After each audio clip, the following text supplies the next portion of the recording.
it's their intrinsic nature. nature. You know, this food basically robs. Sound feasible, sound like.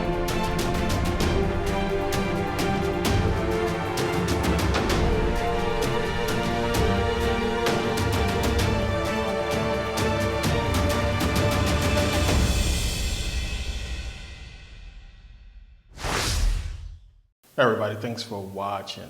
This is part 2 of Saturn, Satan and God, and the Nature of Reality. If you did not see part 1, I highly recommend that you go and watch it because you will be lost, in this video. Now, if you've been keeping up with my videos since part 1, then this video will make a lot more sense. You could kind of look at those videos and, pick apart some of the pieces, and it'll make a lot of sense in this video. You'll understand why I made those videos, because there's a lot of things that you have to understand in order to, put this puzzle together that we are trying to solve. Now, part 1, where I left off at, I got into, quantum physics a little bit. I was talking about, I put out the video, I talked about how the government is God. I put out a video on that. And, it's a lot of things that I want to get into in this video. I'm not going to get into so much quantum physics because there's a lot I have to get into in this video and it might take up too much time. But there will be a part 3, a final video to this series. So there will be a part 3 to this, and I'll get more into quantum physics in that video, only a little bit here if I have enough time. But there's a lot to this that I have to, get into. I'm going to get back into the Book of Genesis, the whole Garden of Eden story, the way I did in part 1, because there's a lot more there. Also with that, I have to get into the Book of Enoch, because a lot of you have asked me questions about it, but I was going to get to it eventually because it fits into this video, because there's a lot there that we have to look at. Somebody's trying to tell you something in the Book of Enoch. You have to pay attention to that book. I don't know how some people can, actually believe that book is real. Some people just want to believe it's real because, Noah was supposed to be an albino. His parents, they are insinuating that they're black, which, it's a lot to it. We're going to explain that in this video. We're going to get into that in this video because it fits with the rest of this whole Saturn, Satan thing, because there's a lot to it. So it's a lot I have to explain, and I'm sorry for the delay on this video, but, I've just completed a crazy journey from Sweden to Philly to Los Angeles to, Santa Monica. I'll explain all that later, but it's a lot we got to get into in this video, and we're going to start with going back to the whole Garden of Eden story. Now, and if you are a troll, please just give me my thumbs down and forget the comments. It's getting ridiculous. I don't understand how people who are supposed to be religious would click on a video that says Satan. So I get a lot of people commenting on the first video, and then they ask me about part 2. They negative comment part 1, and when's part 2 coming out? So, stop trolling, get a life, go to church, do whatever you do. Just don't come here and bother people who are trying to, get this information. If you didn't watch part 1, you're definitely not going to understand this. Don't skip through the video. It's information. Like I said, I'm not the most entertaining person in the world, but it's information in here that you want to get, that you want to pick up on, that you definitely want to, figure out, because, we are basically on this journey. And what I'm trying to say or to convey to people is this. The Bible is obviously parabolized. There's a lot of hidden stuff in it. Now, what I believe and what I have, basically proven is there's more to the Bible than what we read on the surface. But what I do know is somebody is trying to tell us something in that book. Not us per se. I shouldn't say us. Somebody's trying to put this out to these secret societies, as I explained. So to me, we have questions. We look around and we be online and reading books and doing research for days, hours, trying to figure this whole thing out. And, we only scratch the surface. These people who had their hand in making the Bible, and I also believe certain people in high-ranking positions, they know everything. They know what's going on. They know where we came from, who created us. They know it all. They have all the answers. Now, what they have done, or what some people have done, was sort of put those answers in these religious doctrines. Not for us to figure out, but for others to figure out, for us to follow. Now, as we can see, majority of the world has followed it.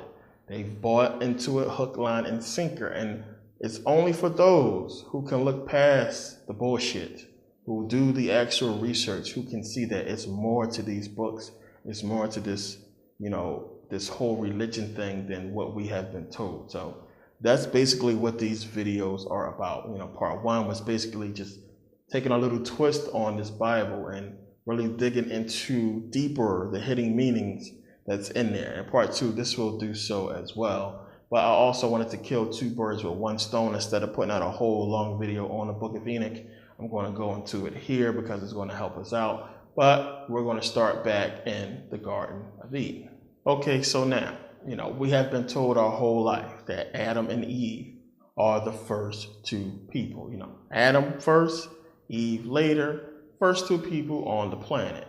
Now, when we read Genesis, when we go to Genesis 1:27 and 28, and we start reading about, him creating man, it says, in the image of God created he him, male and female created he them.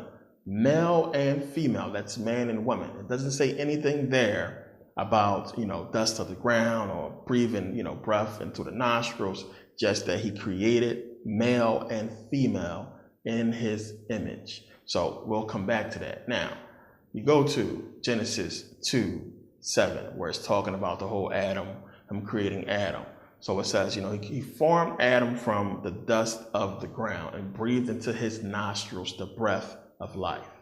Remember that, the breath of life. Breathed into his nostrils the breath of life, and he became alive. And then, Genesis 2:27, and we get Eve. He basically puts Adam into a deep sleep, removes one of his ribs, and creates, woman, creates Eve. So now, fast forward to Genesis 4, the whole, Cain and Abel killing, where Cain kills Abel. God basically, banishes him from his sight. And then Cain goes into the land of Nod and he finds a wife and he marries her. Who was she? Now, this is something that we really got to dig into because, of course, common sense will tell you, where did she come from? You had Cain and Abel, right? The first kids of Adam and Eve. So Cain kills Abel. It should only be 3 people left. Who is this woman in the land of Nod? Now, we got to deal with this because you got to examine both sides of the story. You're going to get religious people who's going to tell you that, well, wait a minute. This is a continuation of the Genesis story. It's not 2 separate creation stories there. It's just a continuation of Genesis. But you also get people who's going to say that, well, Adam and Eve had more children. But for people who read the Bible, we know that Adam and Eve, they do not have children before, more children before Cain kills Abel. Never in the Bible do you find that more children was born before Cain kills Abel. You don't find more children being born before Seth is born. So we know Adam and Eve, Cain, Abel, Seth. It doesn't say anything about children being born before that. We know it was children after that, after Cain kills Abel. So it couldn't have been his sister that he married. And we're going to get into why people believe that it was his sister. But we got to look at this thing. So now we know that Cain marries his wife, Genesis 4:17. And when you read Genesis 5:4, this is where it's telling you that Adam and Eve had more children. It says, in the days of Adam after he had begotten Seth were 800 years, and he begot sons and daughters. Now, this is clearly after Cain kills Abel. So understand, as I said, if Cain kills Abel, you have Adam and Eve. So that's 3 people. Where did Cain's wife come from if they didn't speak about Adam and Eve having more children until after Cain leaves and marries his wife? Where did she come from? Now, when you go back to the Genesis story about male and female created he, them, you have to understand this is a whole nother creation. This is the first creation. Adam and Eve is the second creation. But you got to understand something first. If we are going to accept the Bible, face value, if we're going to just read it and accept what it says, there's no reason of doing this stuff. We're trying to figure out a parable. We're trying to, solve a riddle here and understand what's being said. So if we're going to accept what it's saying, we're not going to understand that. Now, we know the Bible is full of contradictions. It'll tell you something outright and then contradict itself. It does that for a reason. That's what a parable is about. It does that for a reason. So now when you read 1 Corinthians 15:45, it's basically saying that Adam was the first man, it says. And so it is written, the first man, Adam, was made a living soul. The last Adam was made a quickening spirit. And we know in Genesis 3, it says that basically Eve will be the mother of all people. She will be the mother of all. So now we have to understand, and we're going to accept that. We're not going to figure this out. So now if we're going to accept that Adam and Eve was the first two people created, that Eve is the mother of all people and Adam was the first man, we will have to simply ignore Genesis 1:26-28. And that's what they want you to do. They want you to ignore that. Ignore what it just said. It just told you that people was created before Adam and Eve. It told you straight up. I don't understand how people can read that, then read, man being formed from the dust of the ground and not go back to Genesis 1:26-28 and say, well, wait a minute. I thought he already made male and female. This is where that brainwashing stuff comes into place. It makes you, ignore common sense. It's telling you right in the book that people was created before Adam and Eve. Let's go take a look. It says, and God said, let us make man in our image after our likeness, and let them have dominion over the fish of the sea and over the fowls of the air, yada, yada, yada. So God created in his own image. In the image of God created he him. Male and female created he them. And God blessed them, and God said unto them, be fruitful and multiply and replenish the earth and subdue it. So now, stop right there. This is obviously a separate creation from breathing, breath of life into the nostrils of this dust man he created. Two separate creations. In my own image, I created male and female. Then from the dust of the ground, I created man. And from a rib of this man, I created a woman. Two separate creations. So now the question becomes, why didn't God put those first people in the garden, but instead put Adam and Eve in the garden? What was it about those first people that was created in the image of God that made him not put them in the garden with Adam and Eve? Now, we just explained it. I just read it. This is two separate creations. I don't understand how people want to argue that. It's saying it clearly in your Bible that this is two separate creations. You had male and female being created. God says, go, be fruitful, multiply. Why would he tell them to go be fruitful and multiply? We're going to put them in the freaking garden and have them tilling the ground and not tell them nothing. He gave them dominion, and, he gave them, dominion over the fish and fowls of the air and all that, to just lock them in the garden. This is what he said to that first group of people. Go, be fruitful, multiply. Then to Adam and Eve, he got them in the garden, just walking around butt naked, eating off of certain trees. Ain't even explained to them really anything. So this is obviously two creations that is going to become a lot more clear as we go along. So now, there's clearly two creation stories here. Now, when God tells them to go, multiply, and replenish the earth. Now, this is a part that a lot of people just read over, they miss, they don't really pay much attention to. It says to go be fruitful and multiply and replenish the earth. Replenish. Now, we all know what means. Means to do it again. To do it again. To replenish. If you're replenishing anything, you are basically putting it back. You're fixing something that was already there. You're filling up something. You're restocking. But it always implies that something was already there. So if I'm going to refill a cup of water, that means that there was already water in that cup before. So when he told them, these are supposed to be the first people created, he says, be fruitful and multiply and replenish the earth, implying that there were already people there before. Now understand, when you go to Genesis 9:1, God tells Noah and his family to do the same thing. When you read Genesis 9:1, he says, go be fruitful and multiply and replenish the earth. Why? Because he just destroyed the earth, we know, with the flood. So here we have in Genesis 9:1, after the flood, God's telling Noah and his family to replenish the earth. Why would he say that same exact thing to the first people if they are the first people? Now, again, this is before the creation of Adam and Eve. These are people that he made in his own likeness, and he's telling them to replenish the earth and subdue it, implying that there was already people. So now we're going to come back to this later because it's very important, but it's something I have to point out now because it's going to make a lot of sense later.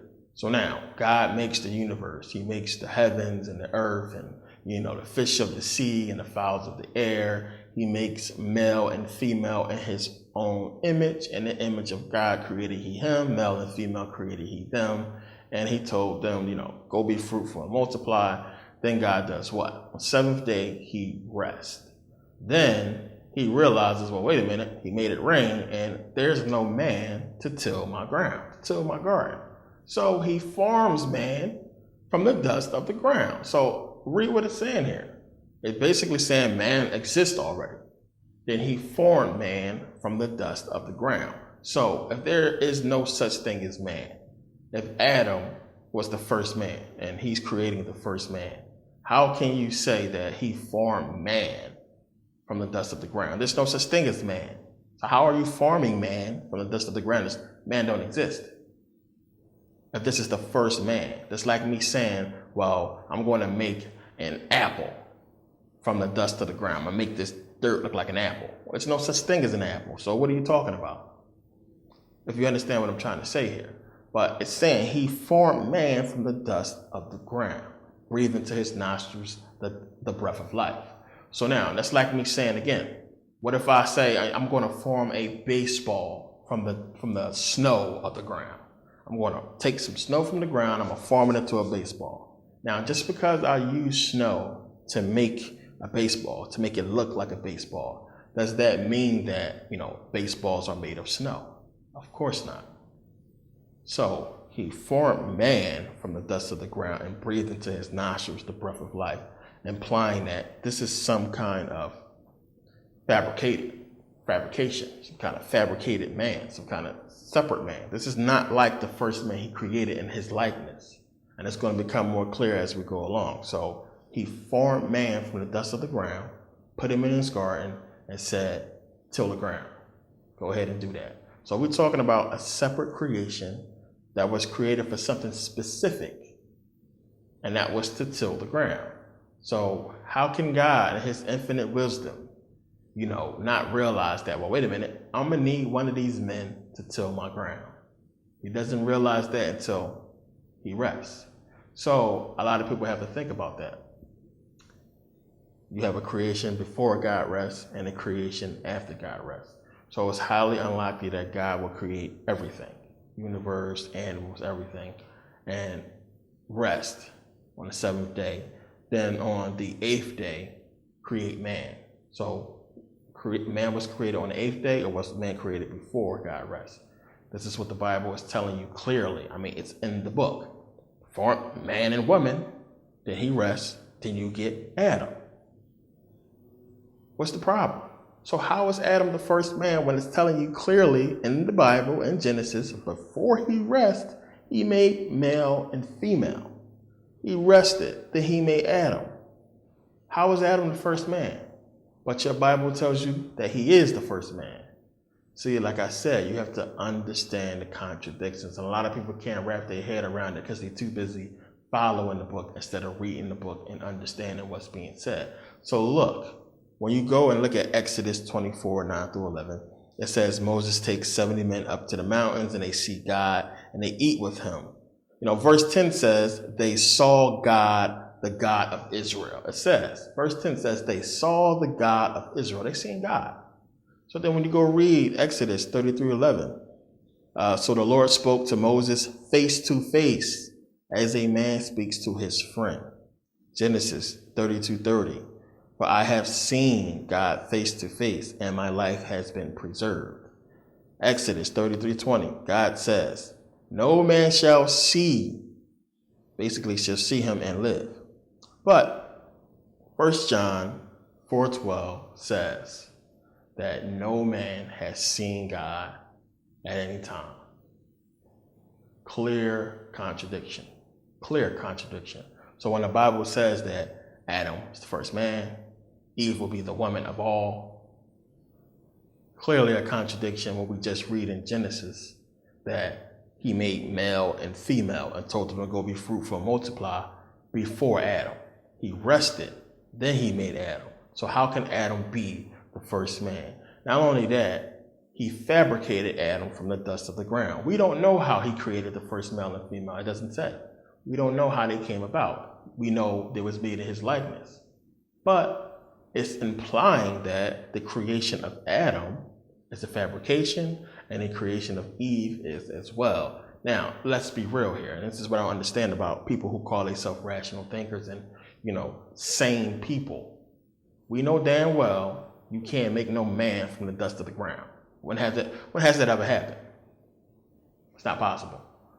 We also know that you can't get no woman from the rib of a man. You can't get a man without a woman, period. So, come on. A man cannot exist on this planet without the woman first. Everybody starts their life on this planet as a female. I'm going to get into that later. Heavy. So, understand it's a parable, people. Come on. How can grown people actually believe that a man can be made before a woman? How can grown people actually believe that we can be made from the dust of the ground? Like, come on. The book is clearly telling you there's two separate creation stories here. Two separate creation stories. You can read it yourself. It's right in there. Male and female created Edom. Go be fruitful, multiply, rest, seventh day. Oh, wait a minute. I need somebody to till my garden. Creates Adam, creates Eve, put them in the garden, and we know the rest. So now to clear up another thing that religious people say when they read, the whole creation story. A lot of people read in Genesis 4:17 where it says Cain knew his wife. So basically people say, well, he knew her. So she was his sister. That's how he knew her. And that, when they explain Adam and Eve having kids later, they really are referring to, a prior time. They just put it later in the Bible. Some crap like that doesn't make sense. But it says Cain knew his wife. Now, anybody who reads the Bible and study this stuff and, it's original Greek and Hebrew. I'll say original Greek because we don't have a Hebrew version older than the Septuagint, which is in Greek, as I pointed out in previous videos. But, in Greek, the word new is Yonaxaris. So Yonaxaris means new. And in Hebrew is Yada or Yeda, and it means new. Now, new in those terms means basically sexual content. So when it says you knew somebody or, Yeda or Yonaxaris, it's speaking about sexual content. So it makes more sense when you understand that and then you go back and read it again. So when you read in Genesis 4:1 where it says Adam knew Eve and she conceived. Well, of course he knew Eve and she conceived. He knew her. They had sex and she had a baby. That's what it's saying. So when you read Genesis 4:17 where it's saying that Cain knew his wife and she conceived, meaning what? They had sex. It doesn't mean he knew her and that was his sister. It means they just had sex. That's all. And this is why you have to translate the words back and understand what's really being said here. And understand that they put that word there to confuse you. This is a parable. So understand that this woman clearly who Cain meets in the land of Nod obviously is one of the offspring of the first creation. Obviously it's the offspring of one of those male and female created he them. Those first people, before he rested, it's clearly one of those people that he meets and, and has children with. And come on, we got to be real about this whole thing. As I said, all you got to do is read the book. It's right in there. It's telling you what's being said. If you're not going to do the research, this is how a lot of people get caught up and they don't figure this stuff out because they simply don't want to do the research. You can't take the book face value. By now, some of the people who grew up in church and some of the young people, I don't expect them to be this deep into the book. And this is an advanced video. If you are a novice in this information, you're really going to be lost or you're going to think I'm crazy. So, if you, I consider people those of you who understand the first video and this video, I consider you to be like, good in your knowledge, knowledgeable people, part of those people who know what the hell they're talking about. Like, I would like to say the elite in knowledge as far as the Bible for you to get part one and to get this one. If you are just starting out and you're trying to figure this whole thing out, I have other videos that you should watch, and you definitely shouldn't watch part one or this video because you will be lost. I try to put it out as clearly as possible, but a lot of people is not going to understand some of the terminology and some of the things that I say. So it's really important that you that you watch part one and you watch some of the previous videos, namely Game Over the Bible and Christianity Finally Explained. Watch that. And if you're into the whole Hebrew thing, definitely watch Game Over the Old Testament and Hebrew Doctrine Destroyed. Watch those videos and you'll really understand. But when it's saying he knew, it's not talking about he knew her, like, they lived on the same block or in the same neighborhood, went to the same school. It means they had sex. And I think that's obviously clear. So that should be the end of that argument. It's clearly two creation stories here. So now, who are these people in the first creation? Who were these people? The people who was created before Adam and Eve, this whole male and female created he, them. Who are these people? So now, when we look at what we have been told about, human history, I put out a video on it that, African people was here before anybody else and everybody came from us. So we can say in this Bible that it's alluding to the Africans, black people. That's what it's talking about, the original man, the first man, African.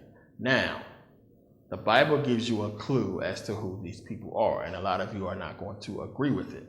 But I'm going to read it. When you read Genesis 6:1, it says that it came to pass, when the men began to multiply on the face of the earth, and daughters were born unto them, that the sons of God saw the daughters of men, that they were fair, and they took them wives of all which they chose. Now, if I was to say to you that the sons of God are these first men that was created, this male and female created he, them. If I say to you the sons of God were these people, what would you say? Now, most of you would say, no, the sons of God were angels. Anybody who reads the book of Enoch is going to say clearly, what are you talking about? You tripping. The sons of God were angels. But show me in the Bible. We're talking about the Bible here. We're not talking about the book of Enoch yet. We're going to get into the book of Enoch. But show me in the Bible where it says that the sons of God were angels. Whenever the Bible speaks of angels, it calls them angels or cherubims. It never says the sons of God. Who is the Son of God? Jesus is the Son of God.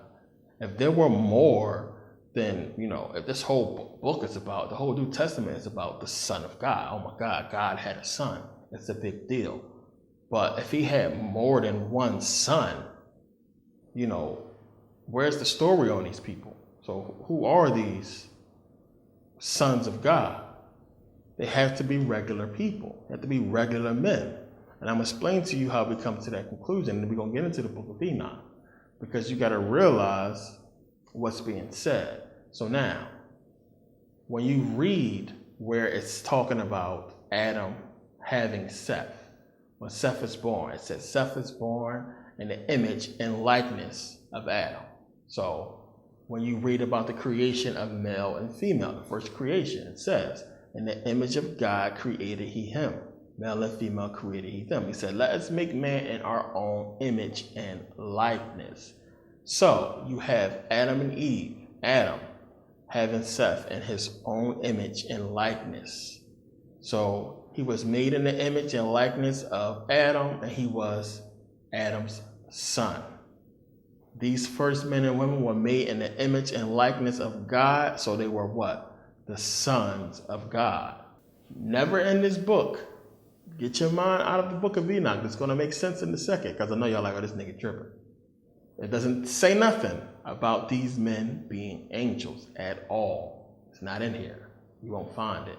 So look, let's make this a little bit more clear. Let's go to the book of Job. When you go to Job 1:6, it says, now there was a day when the sons of God came to present themselves before the Lord, and Satan came among them. So let's just analyze this for a second. Most of you believe that the sons of God are angels. So why would the sons of God be coming to God? You know, people believe that this happened in heaven. This had to take place on earth because we know Satan was cast out of heaven, and Satan can't just go up in heaven whenever he wants to. It says clearly that they presented themselves unto God. There was angels. Satan would not have able to be there. He wouldn't be able to be there at all if this took place in heaven. The sons of God that it's speaking about is regular men. Regular men. Now, when God asks Satan, you know, where he come from, he says, you know, from going to and fro in the earth and from walking up and down in it. So we're talking about this happening on earth. The only reason why people believe that the sons of God were angels is because of the book of Enoch. And a lot of people we were born after the book of Enoch came out. So a lot of people don't fathom that when people are taking this whole story from Genesis and mixing it in and making it seem like the sons of God is talking about is the same as the book of Enoch. You gotta separate the two. We know that the book of Enoch was supposed to be in there, but we don't have the original, so we can't say that. Now, for argument's sake, we're going to separate the two, and I guarantee you it's going to make a lot more sense. But here, clearly, when you try to analyze it, it's saying the sons of God, these sons of God were just normal men. Now, another thing, people don't realize what they read sometimes. When you read John 3:16, you know, God sent his only begotten son, only begotten son. Only begotten son.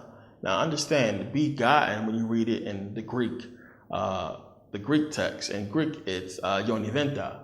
So yoniventa is begotten. But when you translate it, it means, what a transliterated word would be monogenes or monogenes. So mono, we know, if anybody's into music, mono is one. It's one. Stereo would be two. So mono is one. So you have one gene. Begotten is one gene in Greek. Yoniventa. That's what it's alluding to here. So as I said, if there were other sons of God, how come the Bible would, who were these people? Who were these people? So it's not talking about angels, and that's clear. If they were angels, the Bible would just say there was angels. And angels came down. Whenever it's talking about angels, it clearly says that they were angels or cherubims. When it says the sons of God, it's talking about the sons of God. It's talking about these men. Now understand, as I said, we are trying to figure out a parable here. If we're going to accept the book face value, you might as well just be a Christian. There's a parable here. It's a story here. We got to decode it. You got to break it apart because they put this here for certain people, not for you to figure out. But you got to understand what's being said. The sons of God are black people. That's who they are, the original man. And it's only going to allude to them at certain times. And you got to understand what is being said. And it's so much going on in Genesis that is crazy. And it's very important that the book of Enoch was created. If the book of Enoch that you read, it's not the original. It's not the one that was probably with this one. And who knows what it said. Or if it was even really written and taken out. Who knows? We don't know. But the person who wrote, the one that you are reading, the one that we know, is a genius because they were trying to fill in the gaps, but at the same time, it's telling you something. We're going to get into that. So now Genesis 6:4 says, there were giants in the earth in those days, and also after that, when the sons of God came in unto the daughters of men, and they bare children to them, the same became mighty men which were of old, men of renown.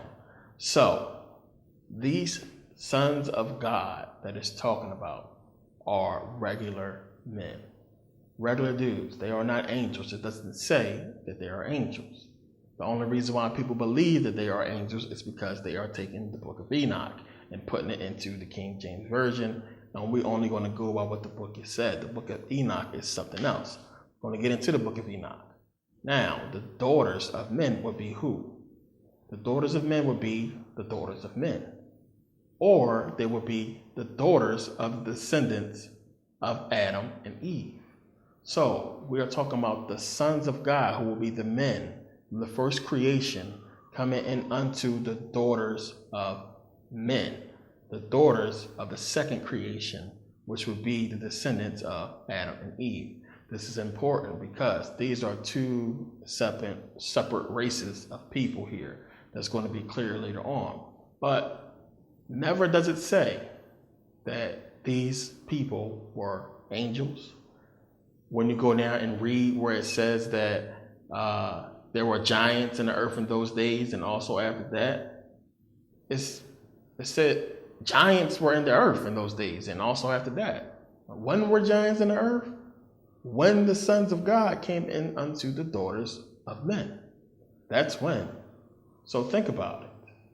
It's not telling you that these children were giants. It doesn't say that angels came down. Now you would think that it would say definitively cherubims or angels came down and had sex with the daughters, or cherubims or angels came down and knew the daughters of men. It doesn't say that. And they bear children. It doesn't say that. It says the sons of God came in unto the daughters of men and bare children, men of renown, men of old. Now renown means famous. That these people were famous, they was heroes. That's basically what it's saying in the Bible. The book of Enoch is something different.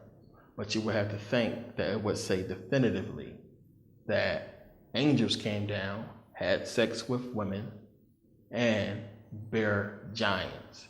Where does it say in the Bible that the children, the offspring of these men and these women were giants? It doesn't say that. It just says there were there were giants in the earth in those days and after that.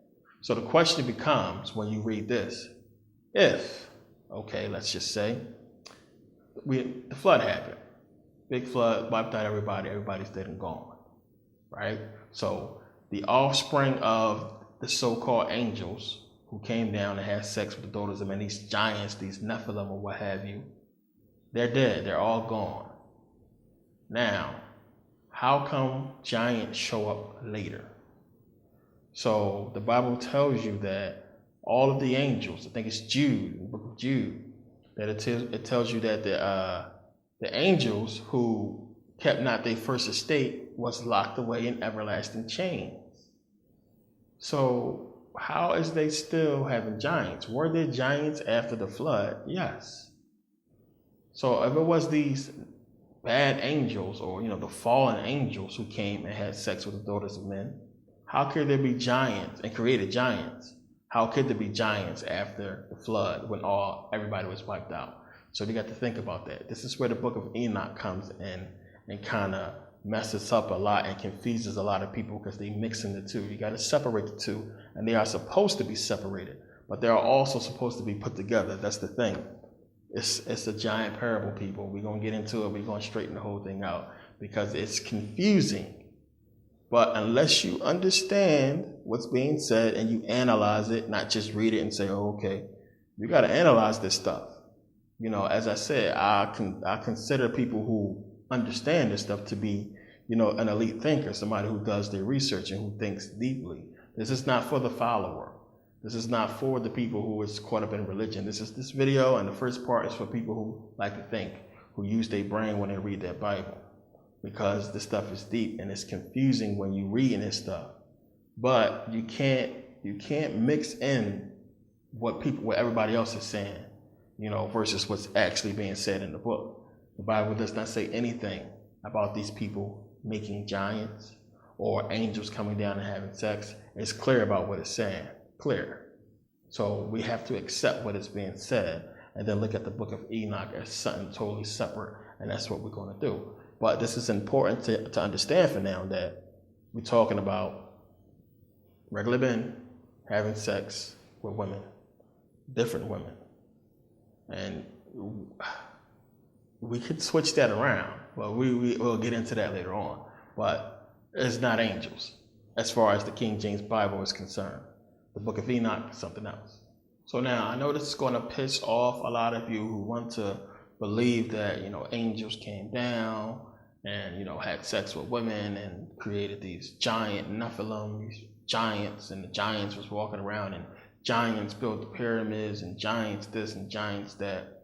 And the thing is, you're free to believe what you want, but that's not what the book says. The Bible is not talking about these children, growing up to be giants. It doesn't say that. It doesn't say it at all. You are confusing it with the book of Enoch. So when we read that these men became men of old, men of renown, as I said, it basically means they became famous. When you look up, renown is, gaborum in Greek. Gaborum basically translates to, like mighty, or, somebody who was fearless, like a warrior in Greek. And old, as we know, is aeones, so it's where we get aeon or age. So they became like warriors. They became famous men of the time, of the age. That's what it says. It doesn't say they had sex with women and created Nephilim. Nowhere in the Bible.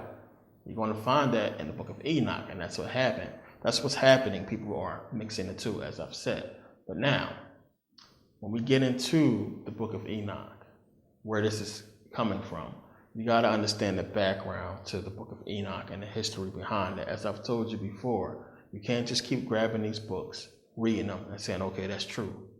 You got to really study the people who created the book and understand who wrote it and why they wrote it and where it came from and the history behind it. And this is the problem with the Bible. People just, you sit in church and listen to the pastor or the preacher or what have you, and accepted what was said. And nobody did actual research on the book itself.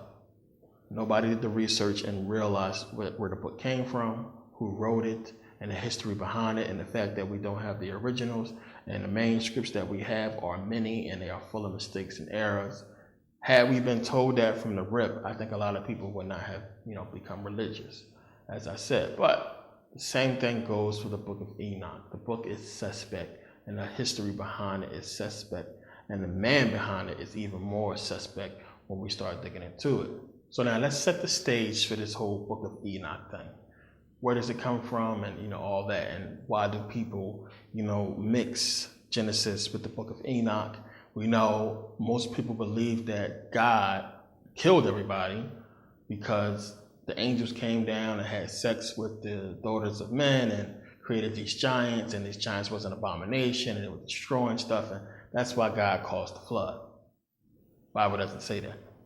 Bible doesn't say that God destroyed the world and killed everybody because angels was having sex with the daughters of men. It says, and God saw, Genesis 6:5, and God saw that the wickedness of man was great in the earth, and that every imagination of the thoughts of his heart was only evil continually. And it repented the Lord that he made man on the earth, and it grieved him at his heart. And the Lord said, I will destroy man whom I have created from the face of the earth, both man and beast, and the creeping thing, and the fowls of the air, for it repenteth me that I made them. Now, it doesn't say nothing about what exactly happened. It doesn't say anything about, giants destroying stuff and angels having sex with women. It doesn't say that. It basically says God was pissed off because these people wasn't doing what he told them to do. It says in Genesis 6:12, and God looked upon the earth, and behold, it was corrupt, for all flesh had corrupted his way upon the earth. That's all it says. It says all flesh had corrupted his way upon the earth. It doesn't say exactly what was going on or what was happening. It said that God got pissed because these people was messing up what he was trying to do, so he killed them all. Doesn't get into specifics. So where does this whole angels and Nephilim and giants come in at? It doesn't come in here in the Bible. It's coming from the book of Enoch. And people are bringing it into the King James Version because people believe that it should be in there. So now it's weird because you have a lot of Hebrews who are now believing in the book of Enoch. And you have your Christians and Muslims, once they figure out that, their religions is not, valid, it's no proof. You have a lot of people running to, different faiths. A lot of people want to get into the whole Anunnaki thing. A lot of people want to get into the book of Enoch. And they are making the same mistakes as they did when they were in their original religions. They are not doing no damn research. You have to research things before you get into it. Now, I speak about a lot in my videos, and I speak about a lot of books. I put up a lot of references to books in my videos. But what I always do is I look at the sources of those books. I research these books and I research the people who write it, because you have to understand who these people are and what they represent and where they came from. Now, if they represent an organization or a faction or a society that's, proved to be, less than reputable, then of course I'm going to approach it with some caution. But things can be proven, information can be proven. It's a lot of things that you can get when you start digging into information that you can pull out and say, well, this can be proven, this is fact, or this fits such and such. I never take information face value. All the information I give you, I have looked into it, I have researched it. This is what's going on with the book of Enoch. People are not digging into the research. They read the story and it sounds good. It fits with whatever ideology or belief that they want to believe in, and so they keep it. But you have to do the research. Now the thing is, the book of Enoch was thought to be in the original Bible. Then all of a sudden, it was taken out. People thought it was lost.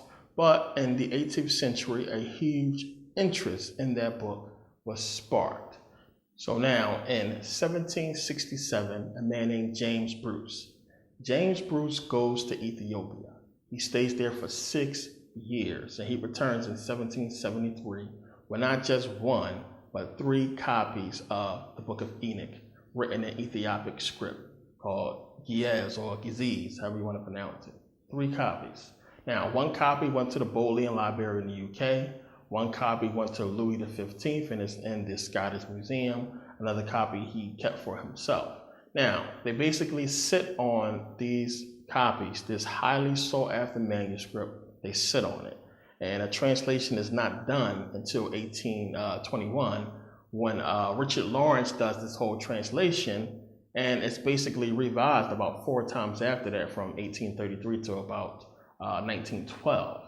When we finally get this, revised copy of, or revised version of the book of Enoch.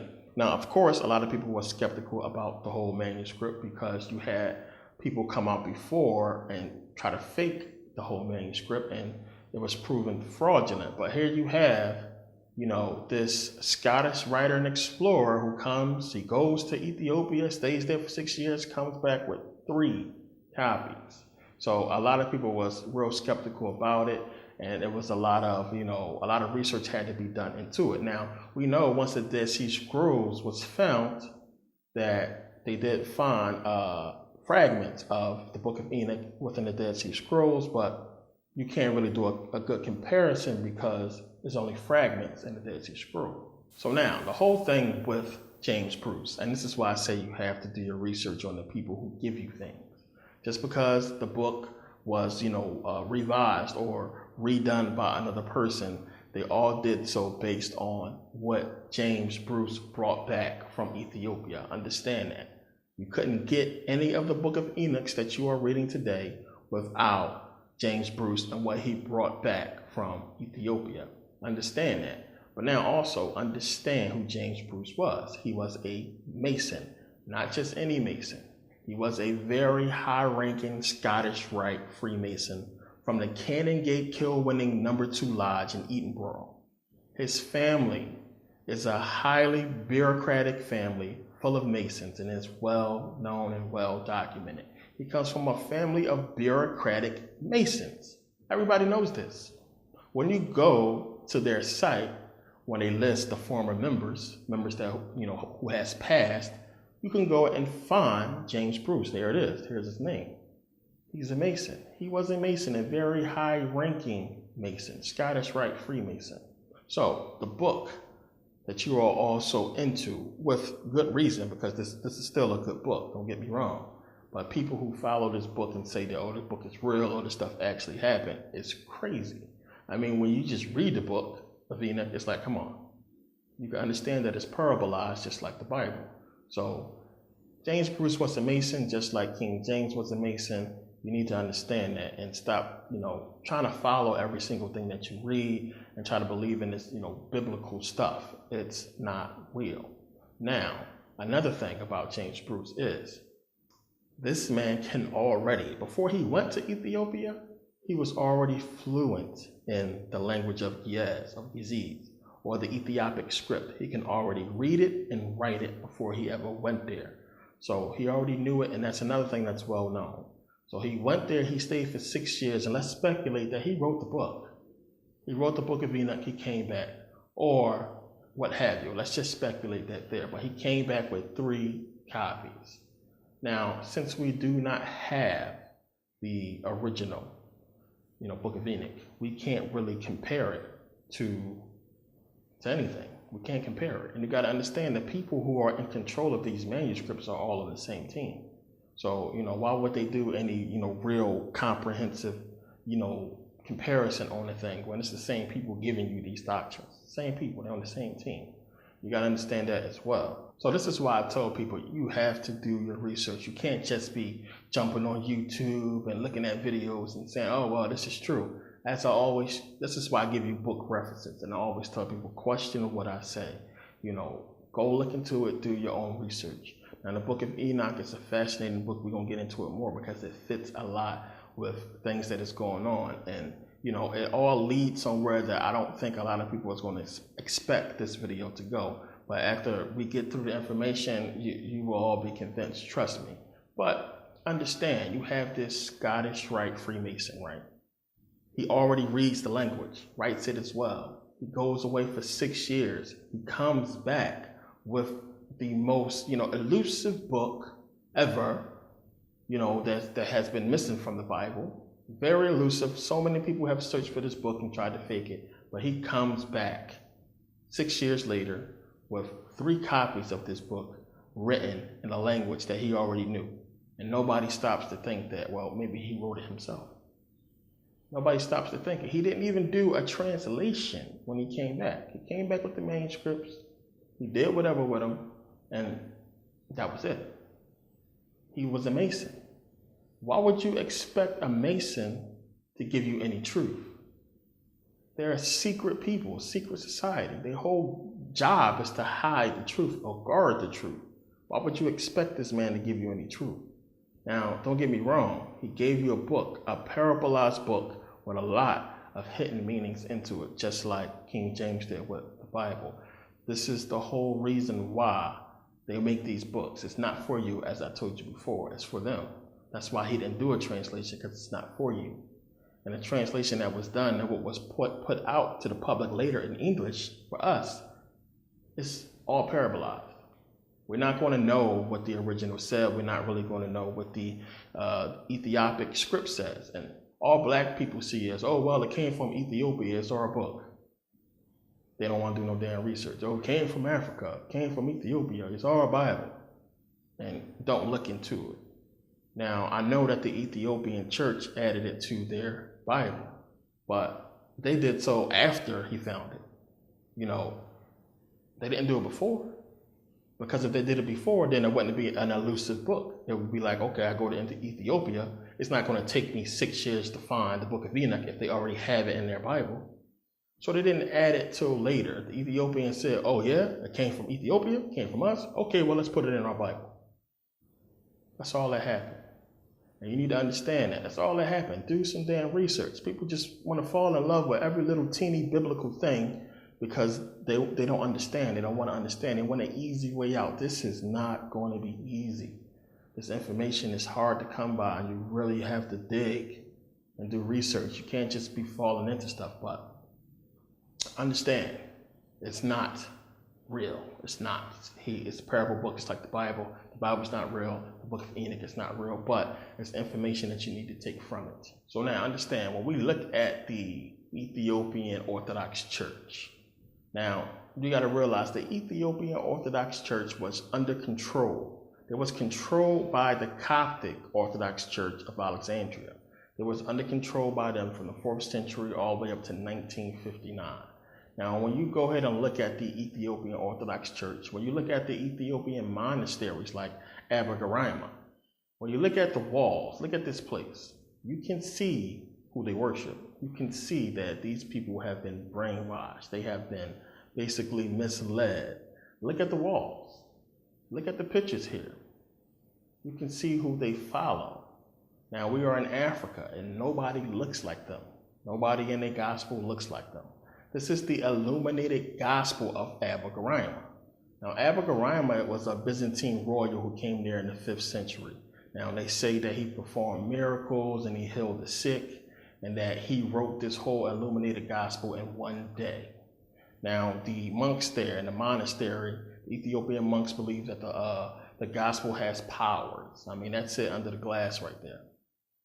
Like I said, these people have been brainwashed. They don't know what's going on. They didn't even know they had the book of Enoch in Ethiopia. They didn't find out until the word was put out, and then they said, okay, well, let's put it in our gospel. But that was already being controlled by you know who. So we can't look at this and say that, it's completely authentic. You have to question it.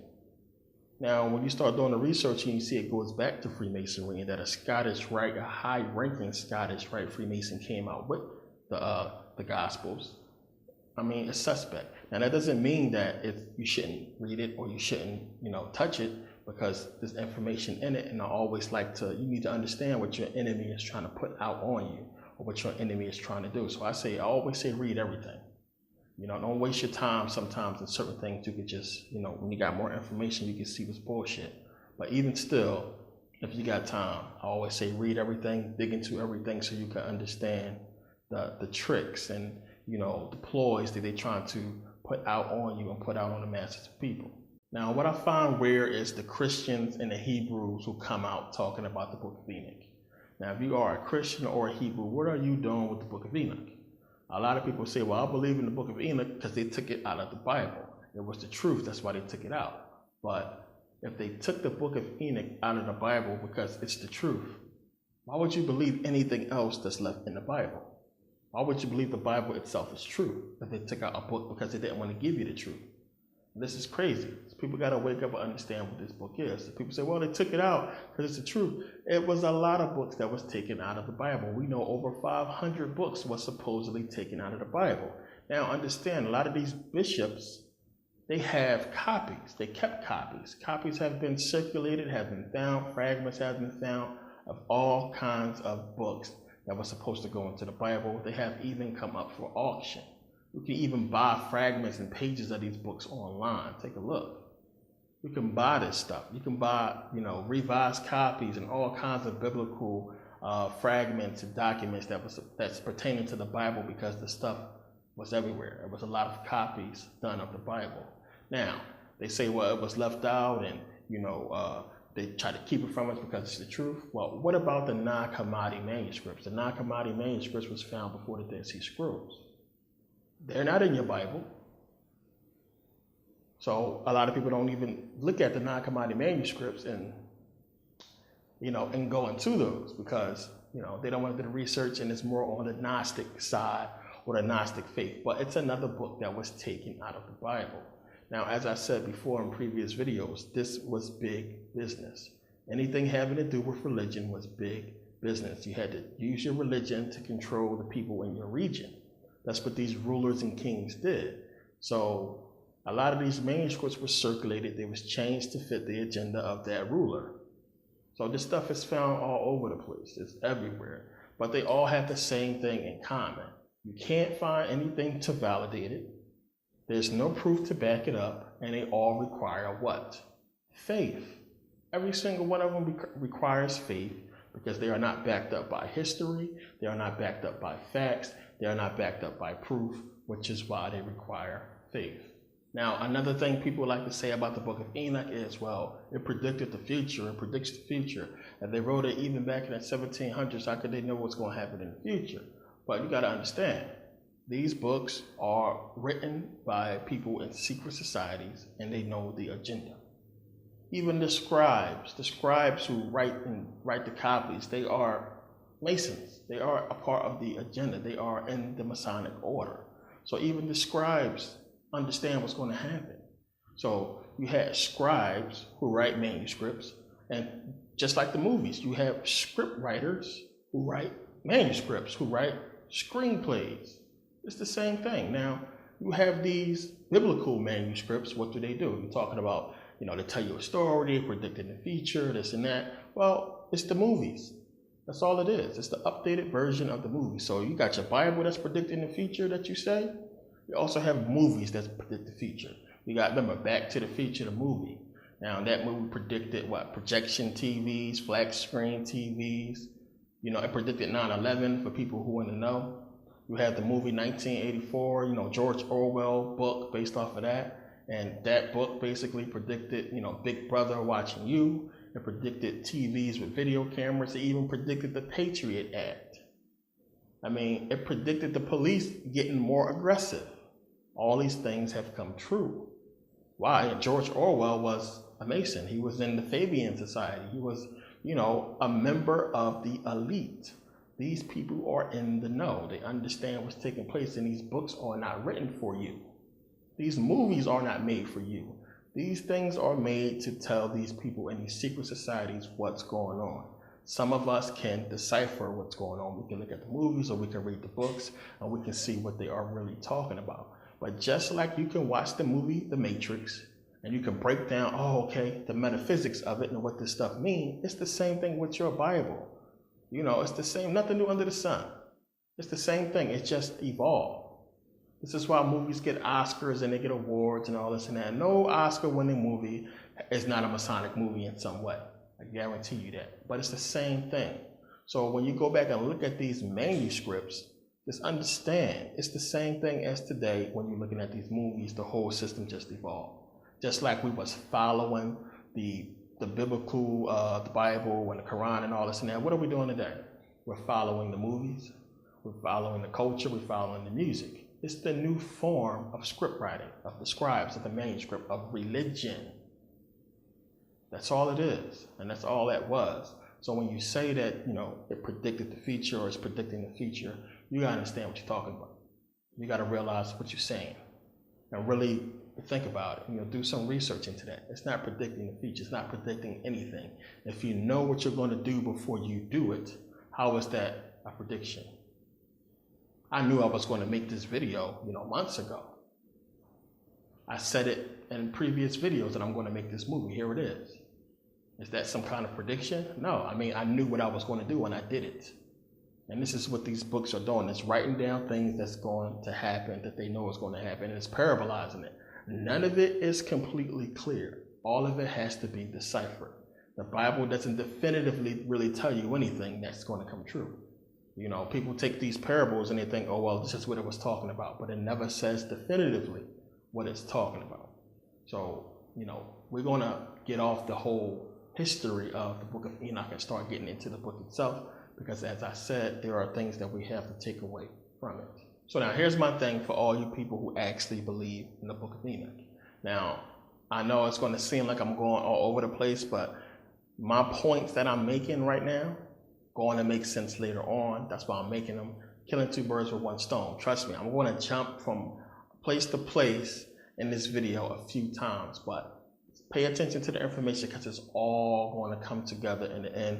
And it's all going to make a lot of sense. If you watch my videos, you know how I do. So it's going to make sense, trust me. But for the book of Enoch, when you reading it, you got angels coming down, having sex with women, these giants being born, and they eating people, and they terrorizing things, and angels teaching people how to make weapons and all kinds of crazy stuff in the book of Enoch. And the whole thing is for people who actually think this stuff is real, you know, why did it stop? You know, what did God do to make it stop? I mean, today we don't see no angels coming down, there's no giants destroying things. Whatever God did to make that stop, why didn't he just do it back then? Because it seems like all this craziness is going on and God is completely oblivious to it. So we have God Almighty who knows all, who sees all. How come he couldn't see angels coming down fucking women? How couldn't he see that? How couldn't he see giants destroying things? How couldn't he foresee that? Now, for people who come to my channel and they're talking about God created me and God is the creator, I wouldn't be here without God, God created us, God this and that. If God is the creator, I mean, these people actually believe that when a man and a woman have sex and a baby is produced, that God put that spirit in that baby. He created that spirit. He put that spirit into that baby and made that baby live. So, if all the spirits of creation is coming from God, God Almighty, when those angels was coming down and fucking these women and producing these giants, where did that spirit come from to animate that giant? Where did that energy come from? How could they do such a thing and God not know? How could God not know that this energy is on earth, this evil energy that he's supposed to have produced? These are common sense, critical questions, but you know, a critical mind is going to think about it, but a person who's trapped in religion would never fathom these questions. But it's like, well, if God creates everything, if he is the creator of our soul, then who created the soul of these giant beings? And how could God not know about it? God Almighty, God himself. How could he not know? Now the whole thing is when you start getting into the book of Enoch, right? You have God reveal to Enoch the future, you know, things that's going to come, things that's going to happen. Now, when you have later on Methuselah, when he comes to Enoch, because Lamech basically has Noah, Noah's father Lamech comes to his father Methuselah and says, hey, you know, my baby came out albino, he looks like offspring of the angels, da-da-da.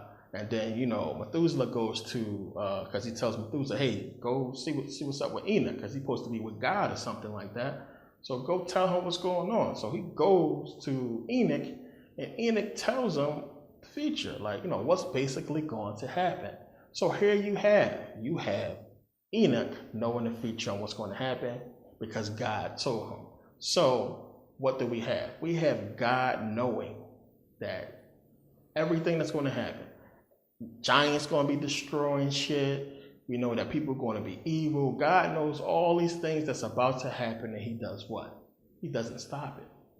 So if God knew these things beforehand, now remember, it's in the book of Enoch, it's Enoch who names Noah Noah. He says his name is going to be Noah. You name him Noah. That's going to be his name. When you read in the book of Noah and the book of Enoch, he tells Methuselah that's going to be the child's name. He's going to do this. He's going to be that. And the whole thing is, if God knows what's going to happen, how come he doesn't stop it ahead of time? This is a critical question you have to ask yourself. And I'm saying this because for you who think the book is real and actually written by somebody, you know, a prophet to tell us what happened, I mean, it's stupid. What it is a parable, and it's trying to tell you something else. It's not a real, actual story of events that actually happened.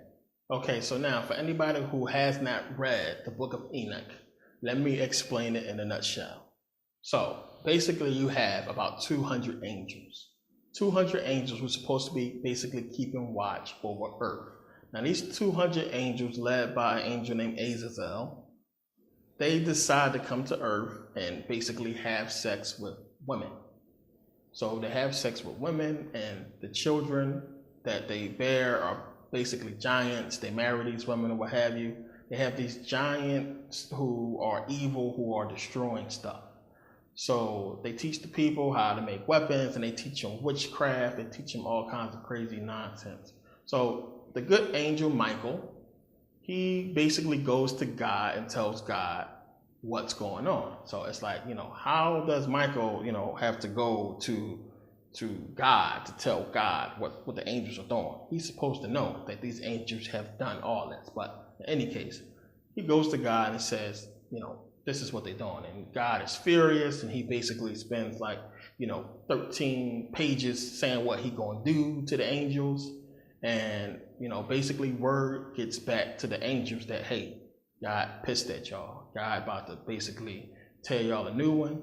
And let's say the portal or the way that these angels was getting from heaven to earth, God basically blocks off. So he basically blocks it off so they can't get back into heaven. So the angels are panicking. They like, oh my God. And they say, hey, wait a minute. Hey, Enoch, you're supposed to be cool with God. Do us a favor. We're going to tell you all our sins, and we repent, and all the stuff we want to tell God. We want you to do it because God won't listen to us. He won't let us back in heaven. He won't listen to our repentance. So to tell Enoch everything. Enoch goes and he starts praying to God and telling God everything that the angels told him to say, and he basically passes out and falls into a deep sleep. Then, most of the book after that is about his dream that he has. So he has this dream, and a dream about God showing him the future and all this and that, all this craziness, this whole thing about, wolves and sheep or what have you, goats or whatever.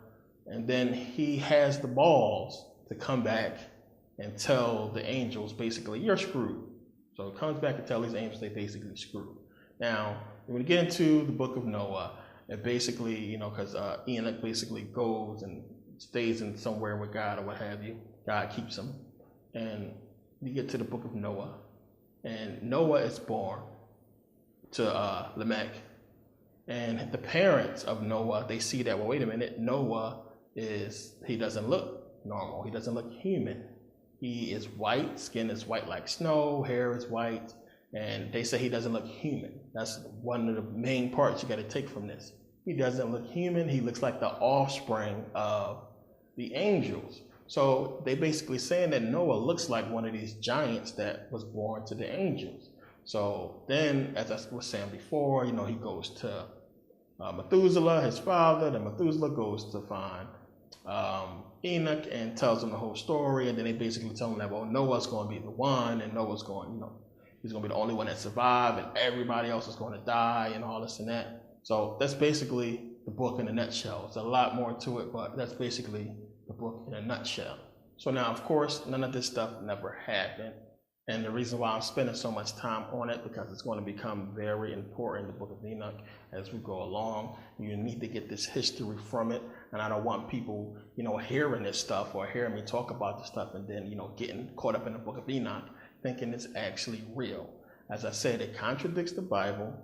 And we know when you read Genesis 6, it doesn't say anywhere about any angels coming down, having sex with women, and creating giants. It doesn't say that. It's not in your Bible. They get that from the book of Enoch. That's where it came from. So people are reading Genesis 6 in the Bible and just putting all this stuff from the book of Enoch together, which is what you should do. But you have to remember that it's not saying that in the Bible. So if you're a Christian, you can't go there. It contradicts everything. You're a Hebrew, you can't go there. It contradicts everything. It's a big contradiction. I mean, Genesis 6:3 says that people are basically not going to live past 120. I mean, it says it in the Bible. Nobody's going to live past 120, and we know that we have many people who live past 120. A lot of people live past 120. We got people that live to 127.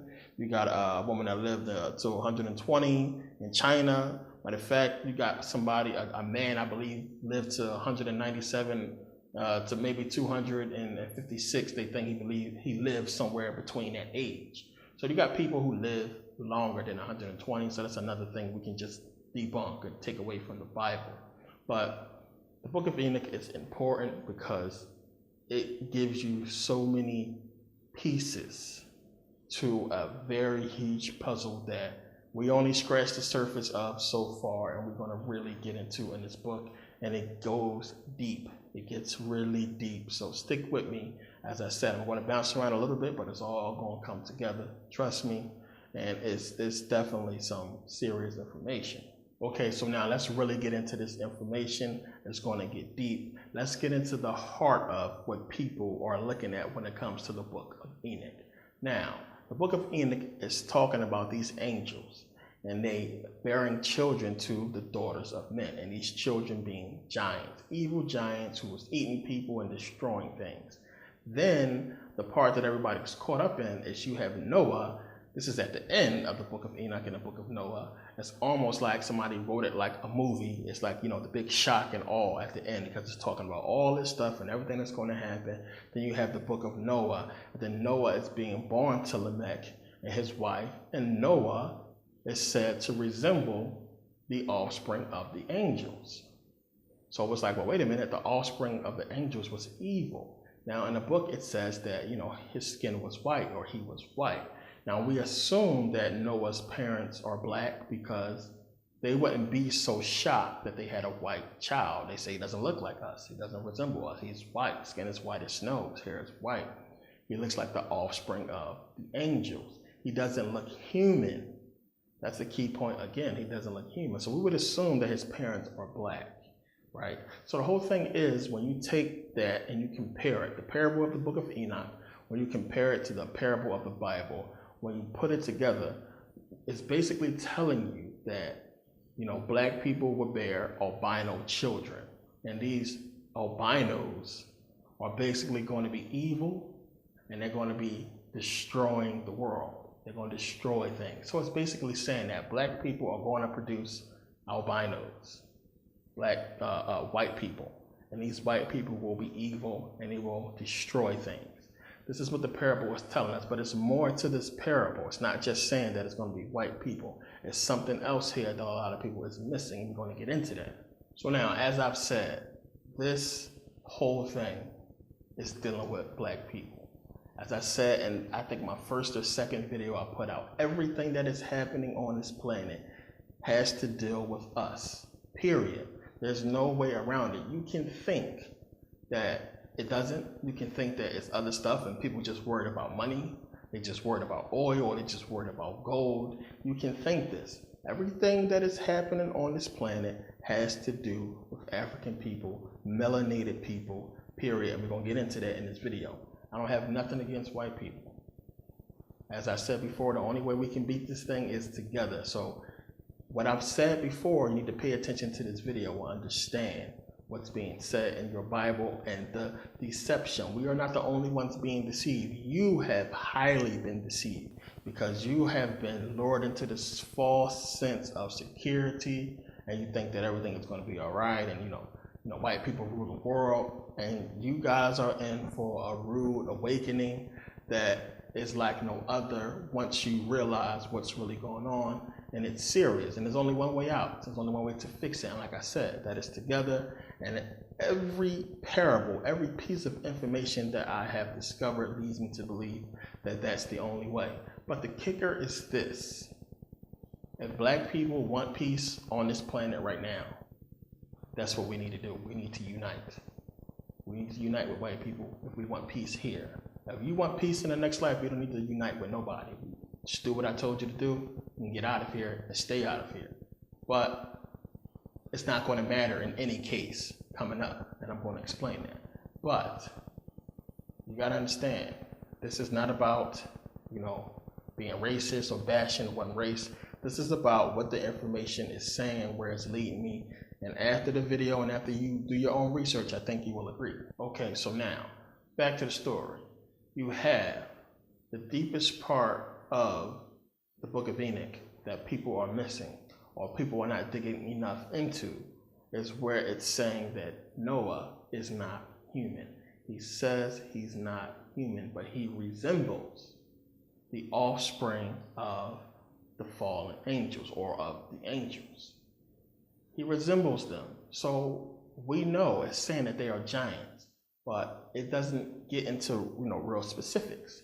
So if Noah resembles these giants, and if Lamech is saying that he doesn't look human, then it's safe to say that these giants were not human.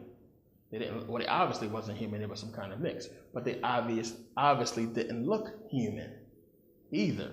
There has to be more to this whole story. So now, the whole thing a lot of people are getting into is these reptilians. So I know people are going to say, oh, here we go with the whole reptilian thing and this and that. And people want to talk about reptilians now. The whole thing is this. If anybody is giving you any slack about reptilians, then that's a person who does not do any research. You cannot go back and look in the ancient world and not find reptilians. They are everywhere. You can't study antiquity and not find these serpents all over the place. It is serpent, reptilian symbology everywhere in the ancient world. You got statues of snakes.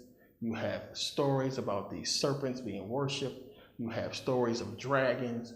You have a whole culture that worship serpents and dragons. It's all over the place. You know, the Thai, the India, and in Thailand, they worship the Nagas. In China as well, they worship the Nagas, the serpent gods. These were supposed to be serpent gods. When they showed depictions of them, you got statues of them shapeshifting, showing half human, half man. I was in Thailand, it's everywhere. It's all over the place. I took a picture next to one of them because, you know, I knew what they was talking about. So it's everywhere. It's all throughout the ancient world. It's in Egypt, as we're going to get into. It's all in Africa. It's everywhere, the worship of these serpent beings, these dragons, whichever one you want to call them, they are still reptilians. Now we know in the Chinese culture, they have the year of the dragon. The last year of the dragon was in 2012. It just passed not too long ago. But they worship the dragon. We know they have all kinds of festivals and dances and everything. But also when you look at the Chinese zodiac, the Chinese zodiac is called the Shenzhou. When you look at the Shenzhou, the Chinese zodiac, you see a dragon. A dragon is on there. Now the thing is, everything else on that zodiac exists. We can find it, we know it exists, except for that dragon. The thing is, you know, if dragons are supposed to be mythological creatures and these serpents are supposed to be mythological creatures, how come they were worshipped? They are worshipped more in Chinese culture than any other animal on the zodiac. They are highly worshipped still to this day, and in the ancient world when we find it. So we can't look at the whole reptilian thing and just blow it off. And I never did. It's just information that I always had that I'm giving to you now. I'm way past this information. I'm just putting it out now to relate to you what you need to research. The reptilian thing is something that you can't run away from. Now, this David Icke who's talking about it, I'm gonna get into him because he's a misleader, plain and simple, but I will get into that later. But these reptilians, all over the place, you can't escape them. You can't escape the symbology. You can't escape the history of it in the ancient world. So we know the Chinese talk about them a lot. They worship them. We know that 13 is the unlucky number in Chinese culture. And when you look at the zodiac, they have 12 signs, just like we have 12 signs of the zodiac. But there is a 13th sign of the zodiac, and it's called Ophiuchus. Now, Ophiuchus is basically the serpent bearer, and he would be the 13th sign of the zodiac. And when we look at the 13th sign in our culture, we know it's the sun is there on the cross of the zodiac. And they basically moved the sun and put Jesus on the cross. Now, the whole thing is when you go back and look before Christianity, you find a serpent on the cross. Now, when you look at this old 16th century depiction, this German depiction of a coin, one side you have Jesus on the cross, the other side you have a serpent on the cross. We know in the Bible, Moses puts a serpent on the cross. Now, when you read, I think it's Numbers 21:9, Moses put a serpent on the cross. Then in John 3:14, it says, just as Moses lifted up the serpent in the wilderness, even so must the Son of Man, Jesus, be lifted up. So just like the serpent was on the cross, when Moses put the serpent on the cross, it's basically foreshadowing Jesus being placed on a cross. So as I said, you can't blow things off. You can't look at stuff and say somebody is crazy. You have to research things. And like I said, I've been doing this for a long time, over 15 years now. And 15 years. And it never ceased to amaze me how much people don't know. or how much information people blow off, or the traps that people fall into when it comes to this information. The reptilian is more prevalent in what's going on in this world than anything else. And that's just a fact. And when we finish this video, you are really going to understand that more than anything. So now, the word serpent or serpent is mentioned in the Bible over 40 times. Also, reptile and dragon is mentioned in the Bible. But we know we always find serpent, we find dragon, and we see that Satan is referred to as a serpent and a dragon. So we find this throughout the Bible. So now, since we know the Bible stole from Kemet, we know it stole from Egypt. What does Egypt say about these reptilians? Where do we find this serpent or these dragons in the Egyptian culture? Now, when you go look there, we find gods. We find serpent, we find reptilian gods, serpent gods all throughout Egypt, Greece, and Rome. Now, here we have Heket. Now, Heket is the Egyptian god of fertility. When you look at depictions of Heket, when you see her hieroglyphics or you see drawings of her, she's not a reptile, she's not reptilian, but she is amphibious, she's a frog. But why a frog? Because frogs have tadpoles. And when you look at a tadpole, it almost looks like a seed or a sperm going to fertilize an egg. That's what it resembles when you take a look at it. But Heket, when you look at some of her hieroglyphics, you can see her sitting with Nymph. Now, Nymph, in this depiction, she's sitting with, and they are basically making man. They are molding man. This is a very important depiction right here you need to pay attention to.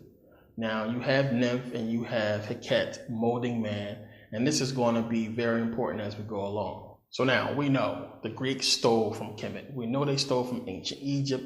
We know when you start studying Greek mythology, when you start studying Greek antiquity, you start looking back at these Greek gods, a lot of them correspond with Egyptian gods. They basically took the deities from Egypt and they basically changed their names and created deities that fit who they really are, who the Greeks really are. We're going to show who they really are.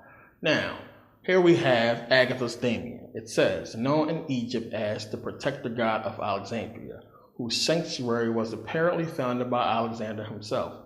The oldest evidence for this cult is a passage from the Potter's Oracle, 130 BC, where Agatha's Daemon is identified with the primeval snake Nymph. Now, I just showed you Nymph with Heket, a whole depiction of them two making man on the potter's wheel.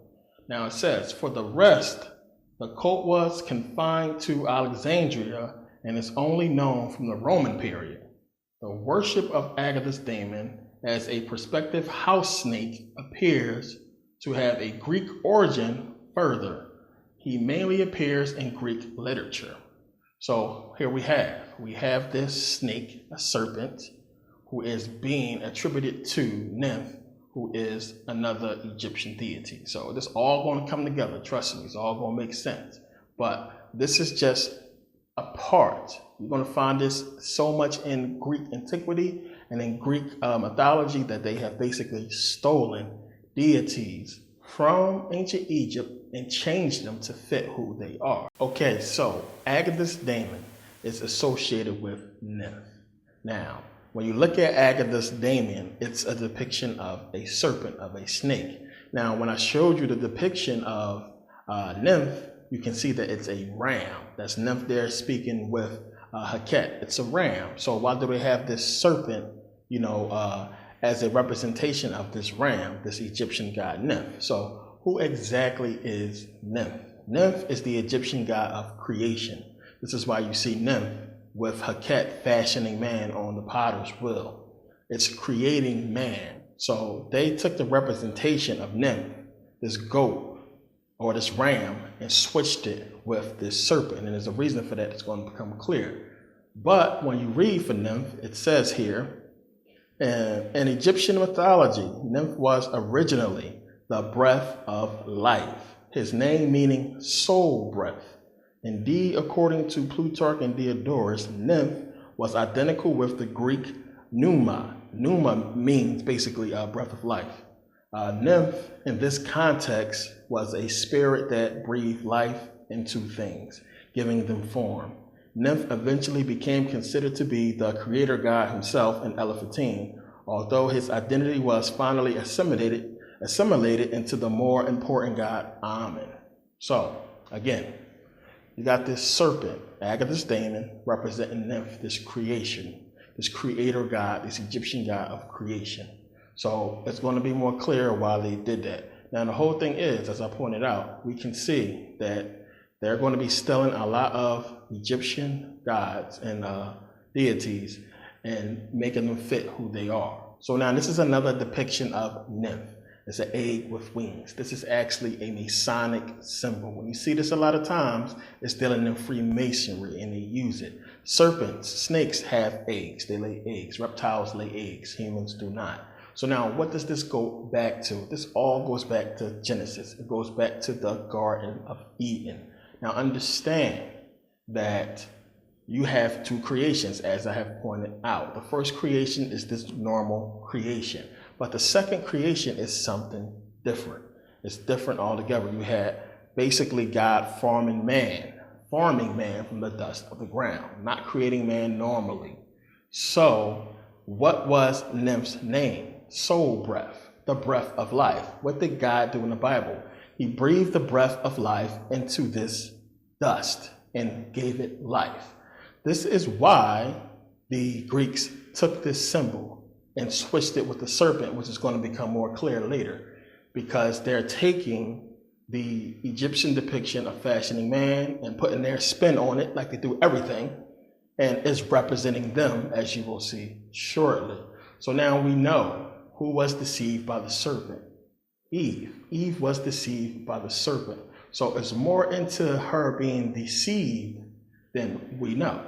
So now, if you've seen my video, That's Game, the Bible and Christianity Finally Explained, if you made it all the way to the end of that long video, it was about 6 hours, then you understood how everything came together at the end. All the secrets start coming out. Everything started to make sense.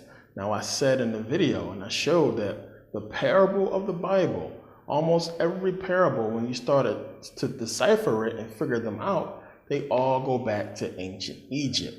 You know, the Garden of Eden story is no different. The symbology here, as we can see, goes back to ancient Egypt. When you see in the Bible, it's saying God formed man from the dust of the ground and breathed into his nostrils the breath of life. So when you find out that it corresponds to an Egyptian god, Nymph, whose name is breath of life, and when he breathes the breath of life, he's giving form to something, you can see where the Bible got that from. It's the same depiction, the same thing. It's in the Garden of Eden story. So the whole Adam and Eve story is symbolic. It's symbolic of the snake, the serpent, what it's talking about here in Greek mythology. So Eve being deceived by the snake, then passing it to man is something we're going to get into later, because that has, huge implications when you read it, what it's saying. So now when you realize that Noah is a descendant, he comes from the line of Adam and Eve. Now remember, if we look at a lot of the depictions of the serpent in the Garden of Eden, we can see that in some of the depictions, the serpent is shape-shifting. It's half like human, half snake, wrapped around a tree. It's showing that symbolizes shape-shifting for people who don't know. It's shape-shifting. It's half serpent, half human. So when you go into the book of Enoch, it's saying here, he is not human, but resembling the offspring of the angels of heaven, is of a different nature from ours, being altogether unlike to us. So could Noah have been a reptilian? So when they seen him, could he have been a reptilian? Now we know they're saying his skin was white, but that's symbology. But it also says that he is not human. So we know white people look human when you see white people. So we can't say, well, he was a white person. It's symbolic of the serpents mating with the albinos of the African people. That is the parable here if we did not get it, and it's going to make sense as we go along. So the whole thing is, the person who created this book of Enoch, they created specifically for you to use with the King James Version, with the Bible. I'm clear of that. Anybody who studies it knows it. So you have to take the parables that is showing you in the King James Version as well as in the book of Enoch, and you can do your comparison. So it's the symbology here is these serpents, whatever you want to call them, reptilians, made it with the offspring of the children of men. So they made it with basically the albinos of the African race and created something else. We're going to get into that. So now for anybody who may be confused, let me make it a little bit more clear to understand. The first creation that I was referring to in the Bible, the first creation, male and female created he, them, those first people, that is symbolic of just normal creation. Now, when I said that represents African people, that's because we are the first people and everybody came from us, all other races. So look at this first creation as the creation of African people and everybody that came from us, including the albino or the white man. So let's just say this creation represents all races of people on the planet. The second creation is symbolizing a different creation, something that is, fabricated, something that is, different. It's different from our normal creation. You see, it formed man from the dust of the ground and breathed into his nostrils the breath of life. This is why it's saying that it fashioned man. This is a different creation, separate from natural or normal creation. So when the Greeks introduced the serpent into this, and they did so by switching nymph with the Agatha's daemon, the serpent, that's symbology here. Now take that symbology, that serpent symbology, it goes to the Garden of Eden where we have the serpent. Now you have a deception that happens there with the woman and this serpent. That is symbology of what I'm going to get into later that's going to make more sense. And she passes it to man, but I'm going to get into that later, and we'll come back to this, and it's going to all make a lot more sense. I'm not saying that these serpents or aliens or somebody else created the white race. No, they came from us, period. It's a lot of people who hate white people who want to believe that, aliens created them, or, they are some kind of alien race. And, you got some white people themselves who believe that. No, can't escape it. We are the mother and father of all races on this planet, period, point blank. There's no way around that. One more important piece of the puzzle was found in 2005, when cancer researcher Keith Chang was studying the black and white stripes of zebrafish. There are a lot of zebrafish in my laboratory because I'm a geneticist and I study how mutations occur, which is how cancer occurs, and I use pigmentation to detect those mutations. By chance, the light skin-colored fish that I used for that research also taught us a lot about how Europeans, how humans became lighter skinned. What Professor Chang discovered was perhaps one of the most important genetic mutations ever found. A single change among literally billions of coded instructions within zebrafish DNA that reduced black pigment from their stripes. Soon after, this identical genetic mutation was found in fair-skinned Europeans. There was a magic moment in this research. When I got back the results that showed that the number and the size and the amount of pigment in the light-skinned zebrafish were all diminished, and the same thing happened in humans. When I opened the textbook and saw that same thing, I began to sweat. Not only did light-skinned people evolve from black-skinned people, but lighter-skinned people, whether they're European or whether they're Asian, like me, were actually mutants of the dark-skinned people. This was remarkable because we had only inferred on the basis of circumstantial evidence that this must have occurred in evolution, but we didn't have any concrete genetic evidence. Now we do. Now, let me tell you how you can prove this. And this is how you gotta really dig deep and do critical thinking. If an alien race created white people to somehow, let's say, rule us, why would they not give the white people technology? Why wouldn't they give them the information that they need? Understand, we can prove this in history. All throughout history in the ancient world, you have every race coming into Kemet to learn. Remember, the Greeks came, the Romans came. They tell you themselves that they came and they got their knowledge from Greece. We know Thales. We know a lot of Greek philosophers, Aristotle and all these people came into Kemet. The Greeks talk about it a lot, how they came into Kemet and learned from the Egyptians, Herodotus, Diodorus. A lot of people speak about everybody coming into Egypt and getting the knowledge. So if some kind of alien race created white people, they would have gave them the knowledge. So they would not have to go into Kemet and learn from black people, learn from Africans. Now, it's one thing to be technologically advanced, but spiritually advanced is totally different. And that's what they needed to get from Kemet, was the spirituality, the teachings, and that's going to be more clear as we go along. So now understand, angels coming down, having sex with the daughters of men is symbolic of serpents having sex with the daughters of men. This is going to become very clear as we go along. So now the Greeks took the ancient Egyptian symbology and, put their own spin on it, as I said, to fit who they are. Now, when we go and look at the Greeks, we know all about Alexander the Great, or Alexander the Greek, who conquered into Egypt. And the whole thing is, we know when you start reading about Alexander and his life, he always proclaimed that his father was a god. He's the son of a god. He's not normal. He always proclaimed that. Now, who was his parents? We have Philip of Macedonia and we have Queen Olympia.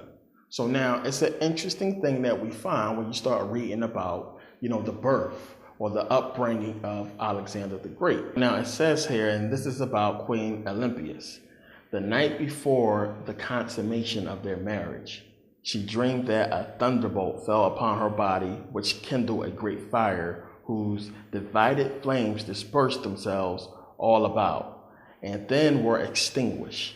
And Philip, sometime after he was married, dreamt that he'd seal up his wife's body with a seal, whose impression as be fancied with the figure of a lion.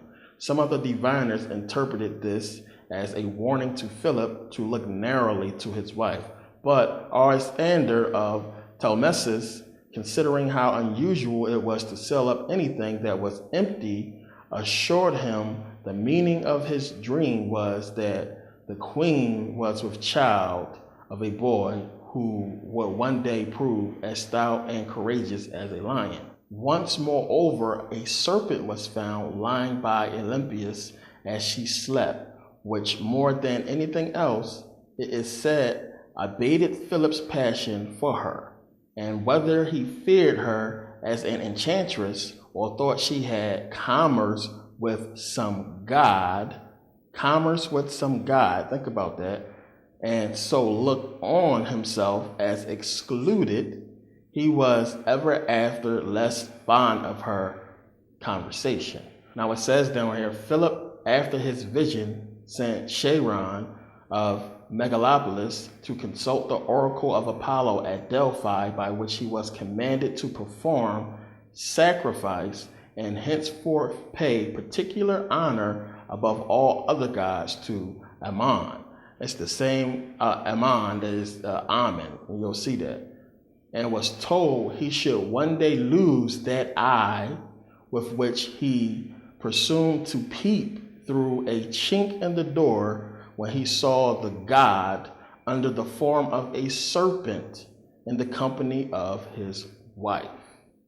Aristophanes says that Olympias, when she attended Alexander on his way to the army in his first expedition, told him the secret of his birth and bade him behave himself with courage suitable to his divine extraction. So now, what is it saying here? It's saying that Alexander the Great, Alexander the Greek, is the offspring of a serpent and his mother. It's saying that his mother has a secret birth. Remember, she told him who his father really is, the secret of his birth. He always said that he was the son of a god, not son of Philip of Macedonia, but the son of a god. And she tells him that. Now you have Philip saying that he peeked into the room and saw his wife with the serpent or with the god. Now this explains this painting right here. Look at the painting. That's Olympia. That's Olympia being seduced by Jupiter, and he's shape-shifting. He's half serpent, half man. Now look at the door. You see Philip of Macedonia peeking in and seeing the serpent, as it was saying in the story, that he looked in and he's seeing his wife with a serpent. He said, or doing commerce with the god. So we're saying that these serpents are gods.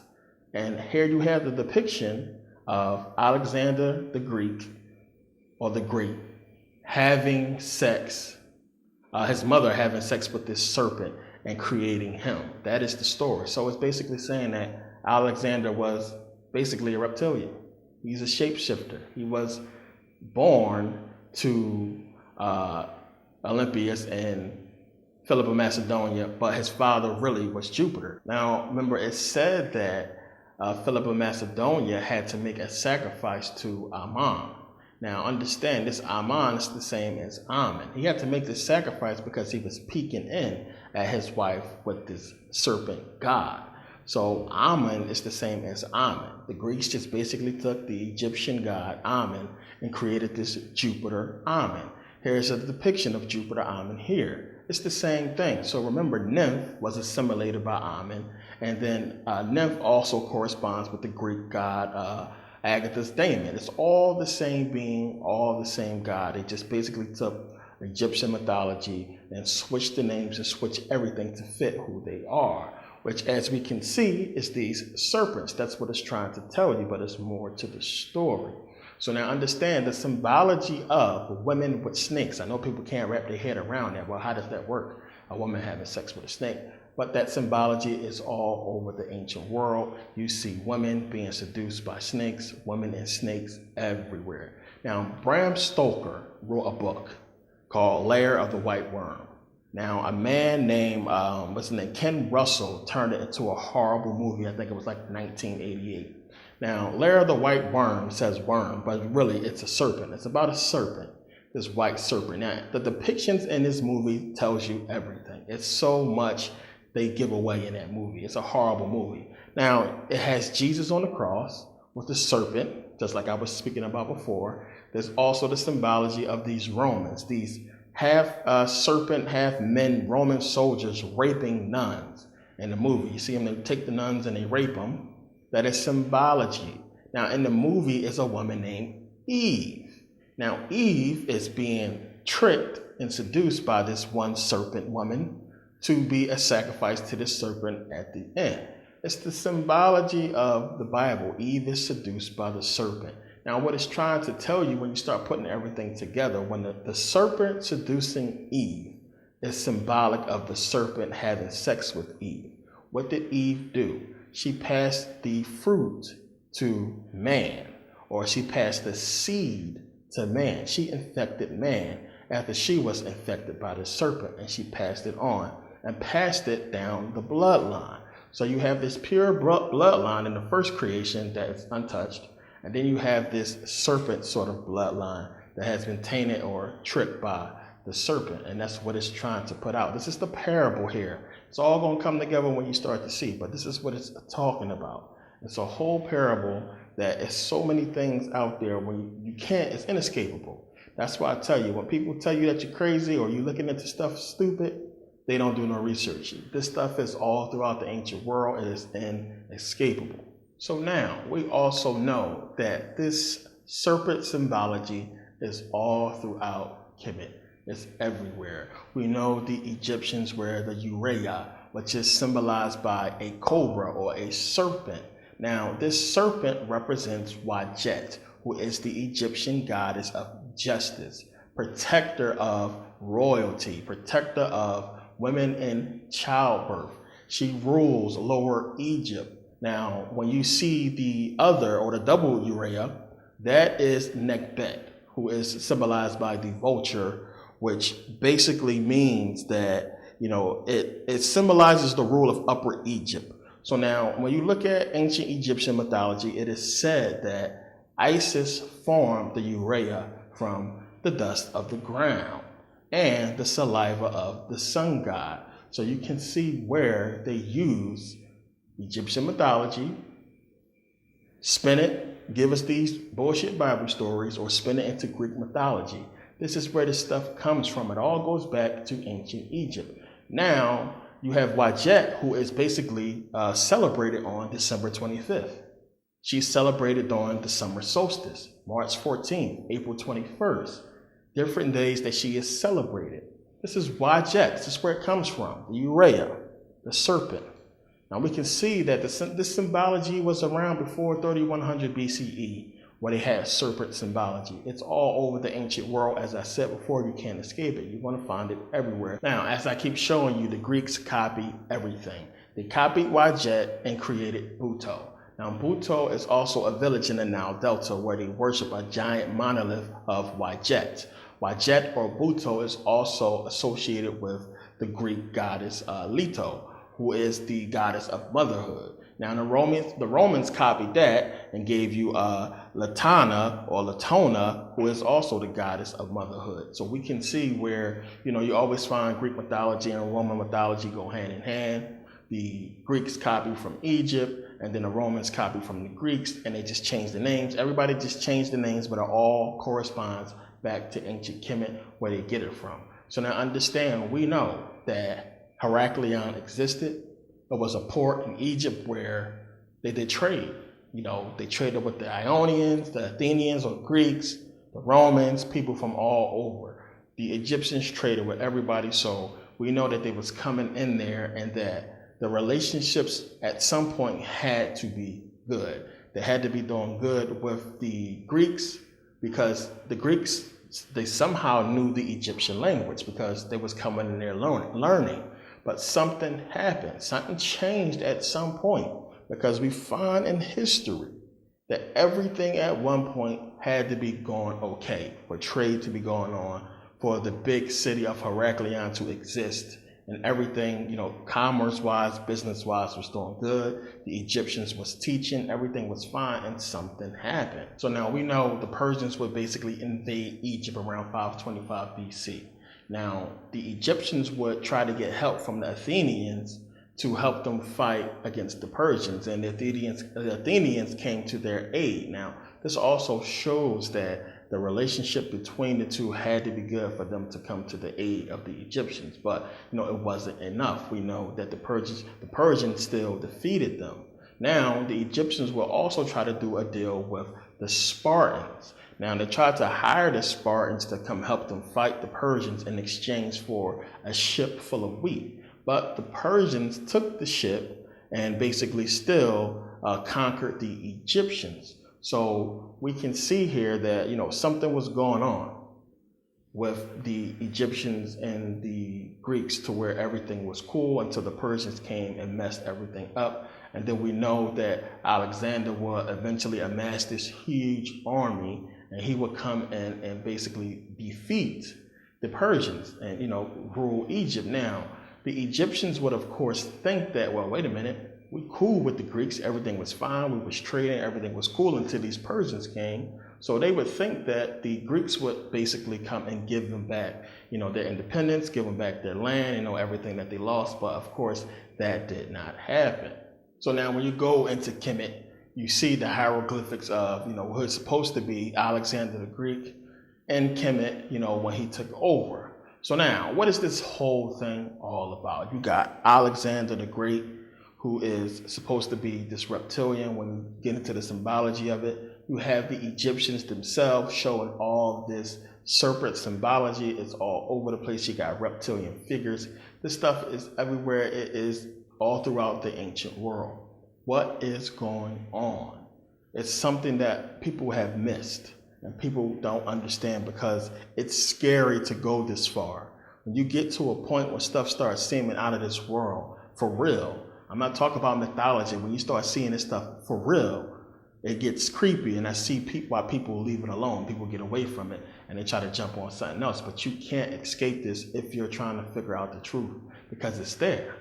It exists. I've been dealing with this stuff, for over a decade with the whole serpent symbology. I was hooked on it, and I got through it because it's not hard to figure out what's going on, because the information is out there if you are willing to do the research. But to figure this stuff out, we have to go way back.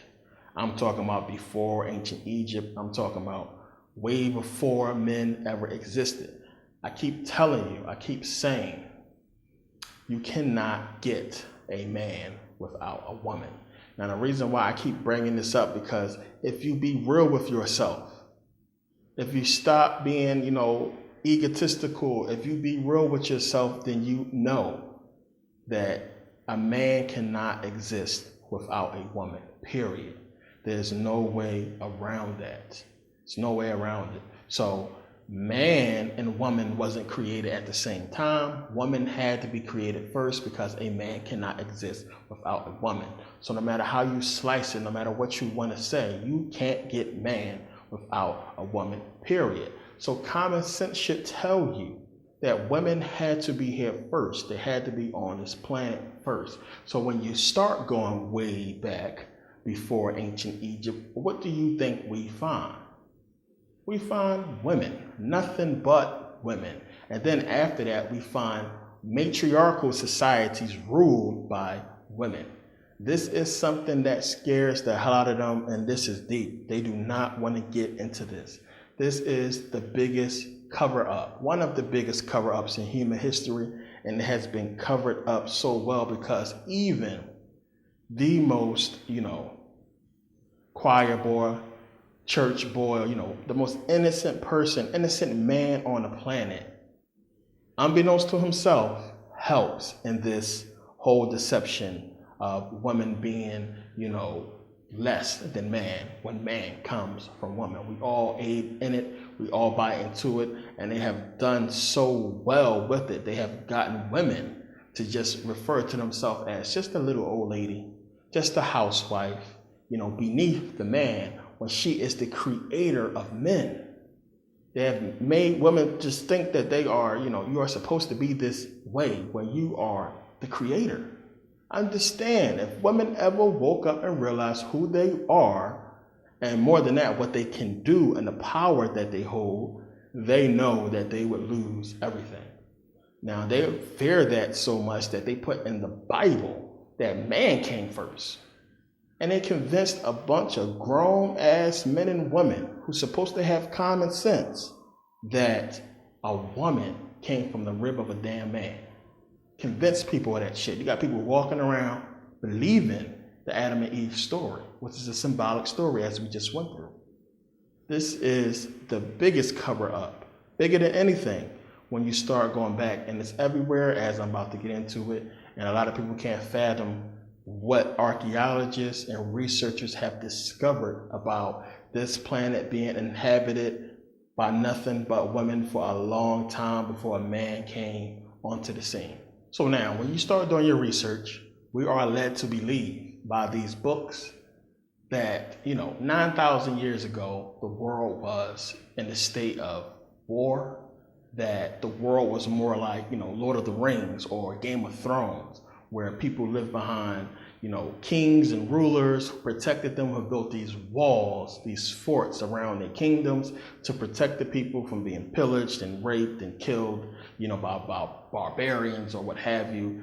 It's telling us that the world was basically, it was full of war. It wasn't civilized. This is what they tell you happened back then. Now, we know really when you start digging into history, when you get to ancient Egypt and everything else is sketchy. Now, they contribute this to being because, it was so much war going on and, most of the records got destroyed and this and that. But that's not so. And, shows like Game of Thrones and, Lord of the Rings and other shows help to reinforce that belief that, 9,000 years ago, this was the case. But archaeologists they have found in Paleolithic caves. We talk about in Africa, Australia, Spain, New Zealand, places all over the world of cave art. Ancient cave art. We're talking about going back 10,000 BCE, longer than 9,000, of, depictions of peace, animals. Not one of the other depictions that they find in these Paleolithic cave art has any symbology of war at all. No depiction of war or anything that is related to war. Nothing but most of the cave arts is, animals, or they show, figures. And the oldest cave art that you find is nothing but women. Nothing but women. Now, in the 1960s, a man named James Millard found one of the oldest cities ever discovered, called Çatalhöyük in Turkey. Now, what they found in this city was that it was no signs of war. Again, no signs of war. No signs that they had to build any kind of fortress, that they had any kind of walls protecting the city. In fact, the houses that they lived in, as you can see in the depiction, look more like apartments. They lived close together.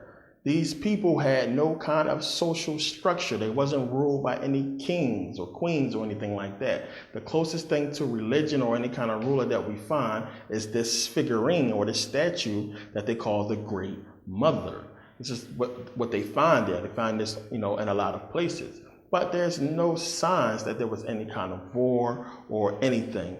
Everybody lived peacefully. They grew peas, they grew barley, they grew wheat, they grew almonds, they grew pistachios, and they raised sheep. No signs of warfare. Now we're talking about, this goes back 9,000 BCE, when they said that the world was basically filled of war. It wasn't safe to go anywhere. Everybody was living in fear, and kingdoms was fighting against each other. But here we find one of the oldest civilizations, Çatalhöyük, where the people live in close quarters.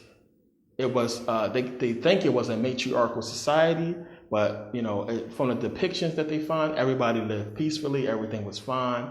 There's the bones when they dug up the bodies of the people, because they buried them like in the floor. None of the bodies had any signs of trauma or war. The people died peacefully. Some of the bodies they found had no skulls. That was symbolic of some kind of maybe some kind of ritual or something that they did with some of the skulls, but there was no trauma or no signs of any kind of war or any kind of violence in this civilization. Now understand, there has been a movement that has been going on for decades, for a very long time, that has been kept out of the public, kept out of the media, and a lot of people have no clue of this movement. It's a bunch of researchers, archaeologists, scientists, who have found civilizations all over the world of nothing but women.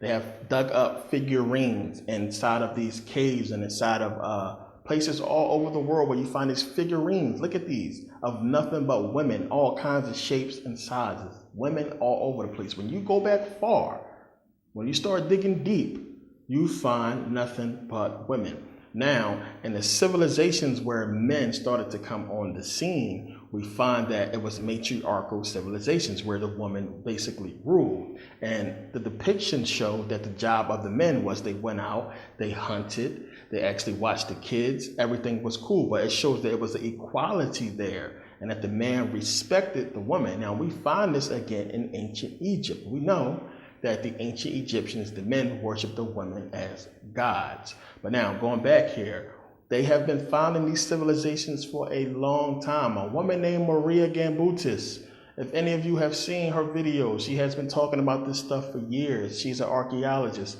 and she has put out many books on all of the matriarchal societies that they are covering up. They called this woman crazy, said that she's some kind of feminist and this and that, but she has the proof. They can say what they want, but not just her. Other people have the proof. The archaeologists had the proof that there was nothing but women. I mean, it's so many depictions and figurines that they found throughout the world that show that at some point, long time ago, nothing but women was here. And then it's actually, I wish I had more time to get into this, so I might do a video on it later. but it's actually showing, it's almost a timeline where you can see where it's nothing but women. I mean, you can see the kind of things that they talked about and how they lived. I mean, they drew this stuff, they depicted it. And when you see men start coming in the picture, what their role was, I mean, this stuff is everywhere and nobody is talking about it. The news media won't touch it, of course. Nobody wants to point this stuff out. But it's important and, where we're headed at, because everything is going to tie in together. So now in Maria Gambuta's books, she talks about all of these civilizations that they have found. Remember, she's an archaeologist. She has a team, they went around, they have dug up and found so many matriarchal civilizations and civilizations of just women. So many depictions of just, women interacting with women, lesbians. You get this whole big, anybody who's a lesbian, you get this whole put down of being a lesbian and this and that. That's all that went on in the ancient world. It was no men, so women got together with women, and they have depictions of them. We're talking about ancient depictions of women and women, because it was a natural thing. It was no men, so women got down with women. It's ancient, it's old. This is something that was taking place long before modern day society. It is a normal action, as Maria Gambuta's points out in her book. Now, the thing is, why this is important, that they found all these matriarchal societies and all these civilizations of nothing but women. This is important because in all of the civilizations of just women, when they started to dig up the graves of the women, they find depictions, or they find that they worship snakes and serpents and birds. Serpents and birds. So here you go, the urea. You have a serpent, you have a bird on a double urea. Same thing, the double urea. You have a serpent, you have a bird. This is what they find in all of the graves of these ancient women. Not in the men's. When you dig up the men, it's nothing. And they find that it is replete throughout the ancient world in these civilizations of just women, that they was in some kind of communication, or that they worship these serpent gods. Researchers believe that these women was worshiping the serpent or the reptilian because of parthenogenesis. Now we know with parthenogenesis that they could reproduce without the aid of a male. And we know reptiles can reproduce without males. Now obviously these women was reproducing without men because there was no men around. So as I keep saying, you cannot get a man without a woman, period. Everybody begins life as a female. Now, men are basically a mutation of a female. That's all we are. What happens between the 6th to 8th week of pregnancy, you have the secretion of testosterone. It is this secretion of testosterone that causes the female to change into a male. So what happens is the ovaries drop and become testicles. The clitoris elongates and becomes a penis. It is the female skin gland that actually produces exactly the same as the male fertile seed. The skin gland is the source of female ejaculation. So females already have eggs, just like reptilians or birds lay eggs. Females already have eggs. Now we have been told that she cannot reproduce without the aid of a male fertile seed, but she already has the seed. So everything a man is and will ever be comes from a woman. So what makes you think anything that a man can give a woman, she doesn't already have? Now, we don't know exactly what happened for women to start secreting testosterone and start producing men. Some people say it has something to do with the moon or something to do with nature, but we really don't know what really took place for women to start producing men. And a lot of people think it was a need for something, that, nature required her to produce something more masculine to either fight or to hunt or what have you. But, we don't know it. But you can understand now why they will want to hide the history of, females, that they are the first here. Because everybody believed, and we know the ancient Egyptians talked about this, that the female could decide whether she would have a male or a female. The Egyptians talked about if a woman was on the spiritual level, she could produce without a male, but they could also decide if it's going to be male or female. So if the woman ever woke up and realized what she can do and who she is, she could basically birth the man out of existence.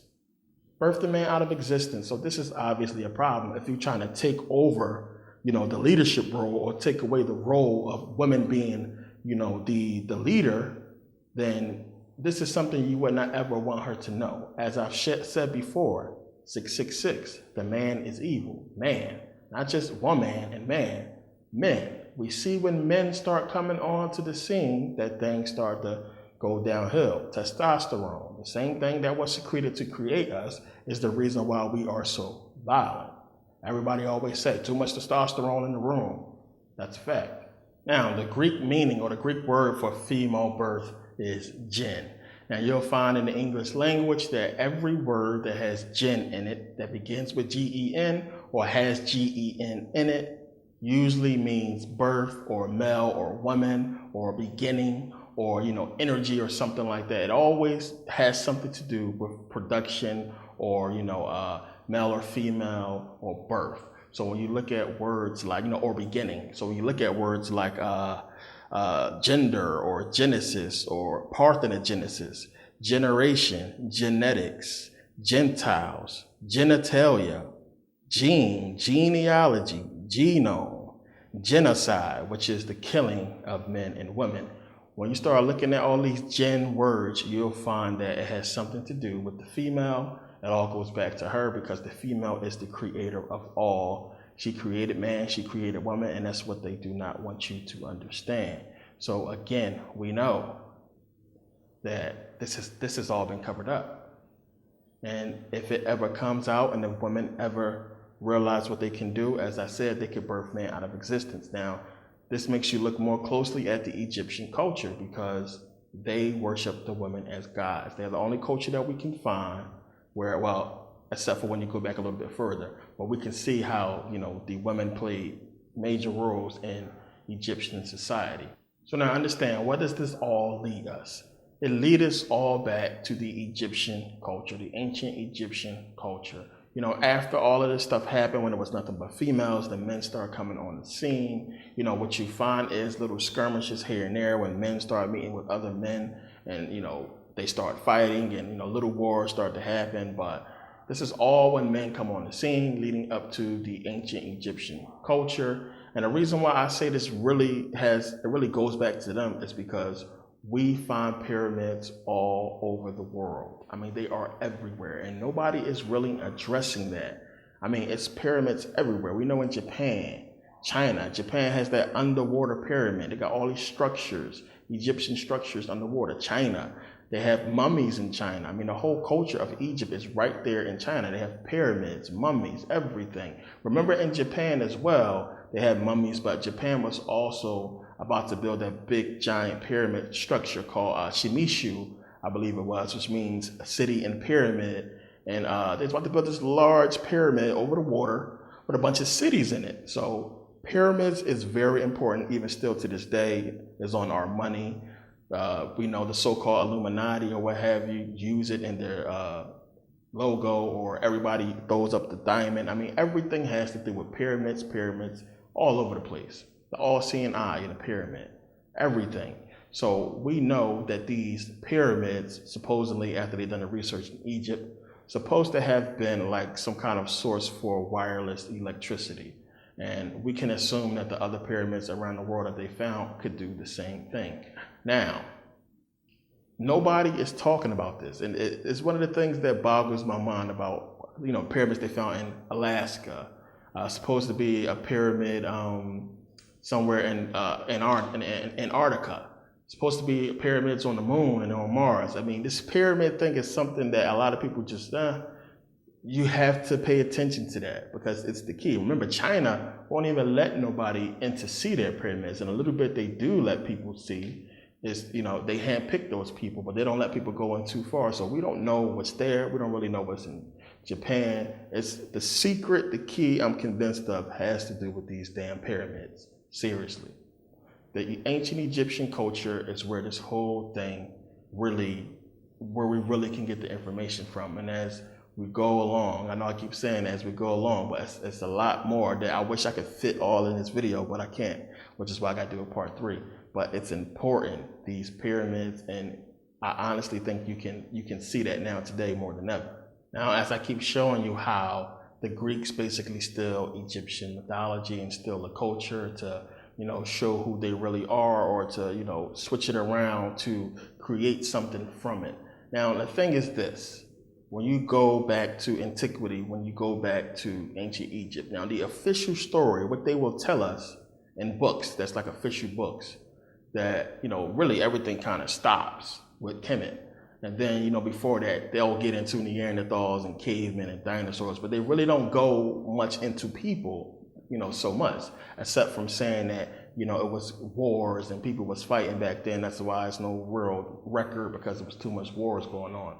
But something happened on this planet. We don't know what it was. We don't know exactly what it was, but every culture, every civilization speaks of the world being destroyed by fire and water. Everybody speaks of a flood. It was this massive flood, and the world was destroyed with fire. Then it was a flood, and people had to retreat or live underground for a long period of time, and people lived in the mountains. But most of the people of the world was killed. They was wiped out. Some people survived. So hundreds, thousands, who knows how many years later, the people who survived, the ancestors now of the people who first went into these caves and mountains, the ones who survived, they come out hundreds, thousands of years later after the waters subsided and after stuff started growing again, I guess, and they tried to basically reestablish civilization. So now understand, the only place we can really look to figure out what happened is in the ancient world. We can look at ancient Egyptian mythology, Greek mythology, a lot of these ancient civilizations who told stories about, shape-shifting serpents. Some of these serpents were giants, stories of dragons. I'm showing you all the little depictions and carvings of, shape-shifting beings and lizards and dragons and snakes and all kinds of stuff that we find in the ancient world. They didn't carve this stuff for nothing. It was trying to tell a story. Now, you have stories about the old men of the sea or the men of old. You have stories about the world being destroyed by fire and water. You have the ancient Greek story of Zeus versus Typhonus. And that's an interesting story when you read, because it really gets into, this whole flood and fire. And we know that they basically parabolized the truth and created these Greek mythology or ancient Egyptian stories to tell us what happened. So I want to read briefly from Voices from Legendary Times by Ellen Lloyd. It's a book you definitely need to read. Now, this is about the whole fight, the whole war between Zeus and Typhonus or Typhoon. So now it says here, a very famous and horrifying god in Greek mythology is the snake god Typhonus or Typhoon, the Greek version of the Egyptian god Set. Typhon was a rebel who fought against the mighty Zeus when Zeus thought that he had finally won the battle over the Titans and was ready to claim victory. A new enemy joined the battle, fighting on the Titan side. Now, this is Typhon. This is the snake god. It was the horrific snake god Typhon, fully equipped with wings, which gave him the potential to fly just as good and effortlessly as Zeus. Typhon is described in the Greek text as a real monster. Strength was with his hands and all that he did, and the feet of the strong god were untiring.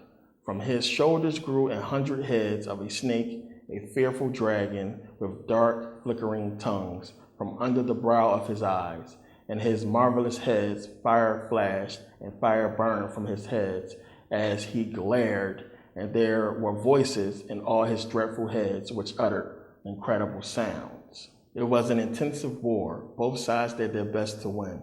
Still, Zeus was the one who first got a direct hit on the target by using his lurid thunderbolt. The weapon buried all the marvelous heads of the monster, all that were around him. The result was that Typhon's flying machine crashed down to Earth. So, flying machine, did he have wings or did he have a flying machine? This is why I'm saying it's parabolized. It's trying to tell you something. So, it goes on to say, when Zeus had vanquished him and lashed him with strokes, Typhonus was hurled down, a maimed wreck. The huge earth groaned. A flame shot forth from the stricken lord in the dim, rugged, seleucid valley of the mount when he was smitten. A great part of huge earth was scorched by the terrible vapor, melting as tin melts when heated by man's art. In the glow of a blazing fire did the earth melt down. Though the aerial vehicle was destroyed, Typhon himself did survive the crash. The fight between the snake god and Zeus continued. Various weapons were deployed and different places was used as battlefields. It was a battle for life and death, which Zeus at the end managed to win, defeating his enemy Typhon. Another well-known Greek god was Triton, meaning 1/3, the son of Poseidon. He too was of the old men of the sea, having a tail of a fish and head of a man. Both he and his father Poseidon are often depicted accompanied with dolphins. In the Gigantomachy, the great battle between Zeus and Typhon, one sees him at battle beside his father Poseidon, and the terrible sound of his conch shell make the gods' adversaries flee. It is he who made the flood waters reside, while Zeus, appeased, yielded the earth to the human race. It seems that Poseidon delegated to him a part of his powers. He could, to his liking, with the call of his conch, raise up or calm the waves of the sea. He shook the rock with his trident and made islands spring up from the ocean's depth like other marine gods, notably Nereus and Proteus. He possessed the gift of prophecy. So now, when you look at this whole thing, and you start getting into the story, when you start really reading the story, because there's a lot of different versions, a lot of revised versions, and they changed it a lot, but this is ancient story. But what do we find in this story? You find Genesis. You find the book of Genesis. You find the whole, basically the fight between God and Satan. Remember, Satan's supposed to be this dragon that fell. This dragon, the great dragon. And here you find this ancient story that I told you exists long before your Bible. As I said, you cannot find me any biblical writings that exist before this Greek mythology. They do not exist. The story is parabolized. It's trying to tell you something. Now, also in the story, you'll read that when Typhon fell down, he fell into the volcano. This is where they get your story of hell. This is where the whole God versus Satan, or God versus the dragon, the serpent, or whatever you want to call it, this is where it comes from. Now, you have the flood story, you have God versus Satan, you have Saturn. This is everything tied up into this one story when you read it. So now, if you've seen my video, that's Game, the Bible and Christianity Finally Explained, as I proved to you in this video. And in the other video, Game Over, the Hebrew Israelite doctrine in the Old Testament destroyed. I showed you in both these videos how your Old Testament, your Bible, is basically from Greek mythology. And you start to find it when you start looking into Greek mythology. So now in the Gigantomachy, the story between Zeus versus Typhon, we find that, Zeus kicked the Titans from out of, heaven. He cast them out of heaven. Just like in the Bible, you find God casting the angels out of heaven. Now in Orpheism, which is an ancient Greek religion, you find that Typhon is born in Cilicia, and he is the offspring of Kronos. There you have it right there. He's the offspring of Kronos. This story is all in Greek mythology. And when you trace them, when you start doing the research, you find the same thing parabolized and switched up in the Bible. You have your book of Enoch. When you start getting into the Gigantomachy, you can find it all in there. You have your Bible stories, your whole Old Testament, all that Greek mythology you can find in there. You cannot find me any biblical writings that predate this stuff. Now, when you go to the museum in Munich, here you have the pottery of the whole Gigantomachy. You can find a whole story in pottery. The pottery, here it is right here with Zeus fighting Typhon. The story is right there. This pottery is 540 BCE. It's dated 540 BCE and further back. You have the proof of these stories. You can't find me any writings to predate this stuff that's biblical. This is where it came from. Now, obviously, all this stuff is parabolized, and it is basically hiding, what really happened. Now, when it was talking about, 1 minute he had wings, and then it says that Zeus crashed his vehicle and all kinds of stuff, it's kind of hinting to something that happened. Maybe it was some kind of war with ships. We don't know, but it is parabolized. Something happened, and the only place we can really look to figure it out is in these stories. Okay, so now let's start to bring this all together. So it fits. And part 3 will really bring everything together, but it'll fit here. So now, when we go back to the ancient world, we see that people worship these serpents. There's no way around that. They worship these serpents, these shape-shifting serpents. But also, you find stories of serpent men or shape-shifting men fighting regular men. You find these stories. Now, understand, this makes more sense when you go back to the Bible, because I keep telling you, you got to read that Bible, and there's a lot more in Genesis than what it's letting on. This stuff is put here and it fits with other things that you, like I said a long time ago in the previous video, if you don't look at everything, if you don't look at real history as well as the Bible, you won't put this stuff together. It's no way, it would have been hard for me to put this together until I started doing this research. But when you go and you look at Genesis 3:14 through 15, when it's talking about, you know, God said, hey, you deceived the woman and this and that, so I will put enmity between thee and the woman, between thy seed and her seed. Remember that. So that makes more sense now. You find these stories about shape-shifting serpents fighting men, and then you read here in the Bible where it says that, you know, God says, I will put enmity between thee and the woman, between thy seed, meaning the seed of the serpent, and her seed. So enmity means, you know, hostility, hatred. You know, it means bad blood. And you find these sculptures, these depictions of men fighting with these shape-shifting serpents. They fight in and they battle, and you can see this. So remember, God curses the serpent on its belly.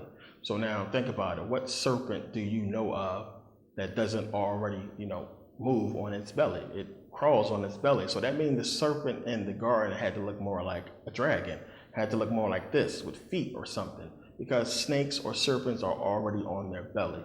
So now it's saying he put enmity between thee and a woman, between thy seed and her seed, meaning he put bad blood, meaning that they was going to clash and rumble, and that's what those stories are about. And remember, again, you find these stories before the Bible in real life, not in Bible life, but in real life. So you have this war between these shape-shifting serpents and these regular men over women, because you have these shape-shifting serpents basically raping and having sex and breeding with these women, and then you have the men fighting, the regular men fighting against these serpents, you know, and it's a clash that's going on, and you find stories about this. So now we're going to go back to the book of Enoch and do something that I hate to do, and that's speculate. So you had this war between these reptilians and these humans fighting over women.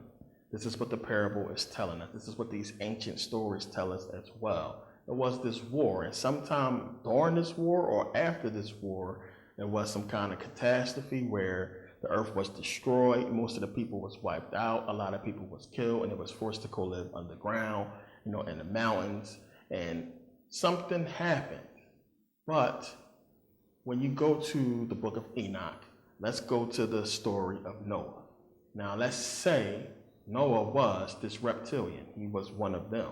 Shape-shifting reptilian. Maybe he couldn't shape-shift yet because, you know, he was a baby. He didn't learn how to yet. But let's speculate here. Say he was a reptilian.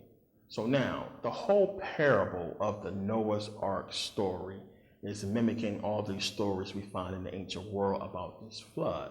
But think about what's being said here. Let's just say, as I said, Noah is this reptilian. So you have the flood, and it wipes out everybody. Wipes out everybody, kills everybody in the Noah's Ark story. But let's just say in real life, we know some people survive. But let's just say all of the pure-blooded reptilians were killed. They was wiped out. The only people left is these shape-shifters. That's it. So, since they are not pure-blooded, the only way they can survive is within their bloodline. The only way they can survive is to procreate with each other, to stay within their bloodline. It's the only way. Now, if they were pure-blooded, then they could just go ahead and get women and, you know, keep doing what they was doing, you know, raping them or having sex with them and having these shapeshifters. But because they were the shapeshifters and not the pure-blooded reptilians, They can only intermarry to keep the bloodline alive. This is all going to make a lot of sense as we go on. So you start reading about the stories of how these reptilians used to live underground because it allowed them to live longer, hundreds, maybe thousands of years. So they started to live underground, and after this catastrophe happened, after whatever happened, the flood or the fire, you had people coming out and again reestablishing and rebuilding and starting to, rebuild what was lost, the now ancestors of the people who first went in. So then you have these reptilians sit and wait for something to happen, something that they maybe knew was going to happen or something that they were surprised took place. You had the Nubians come up from Nubia and started building pyramids in Egypt. They started building what was of old, what used to be. Now the question you have to ask yourself is this: is pyramids all over the world? Now we know the ancient Egyptians did not build all those pyramids everywhere. It's pyramids all over the place. So the thing is, how did they get the knowledge to build the pyramids in ancient Egypt? And the thing is, they remembered. They remembered who they were. And this is one of the key parts you got to understand. They remember who they were. See, the ancient Egyptians wasn't just worshiping their ancestors. They were the ancestors, and they remembered who they were. When you look at the progression of the pyramids, how do you go from the bent pyramid of Sneferu, and you go from the pyramid of Unas that has collapsed and other pyramids that has collapsed? Now, people say they collapsed because of earthquakes, but we know the Great Pyramids are still standing. The pyramid of Khufu, Khafre, and Merkabah. Look at the step pyramid of Zoser. Look at these pyramids. It shows the progression of pyramids from Unas all the way up to the Great Pyramid. So it shows that they were remembering how to do what they used to do, and they finally figured it out and got it right.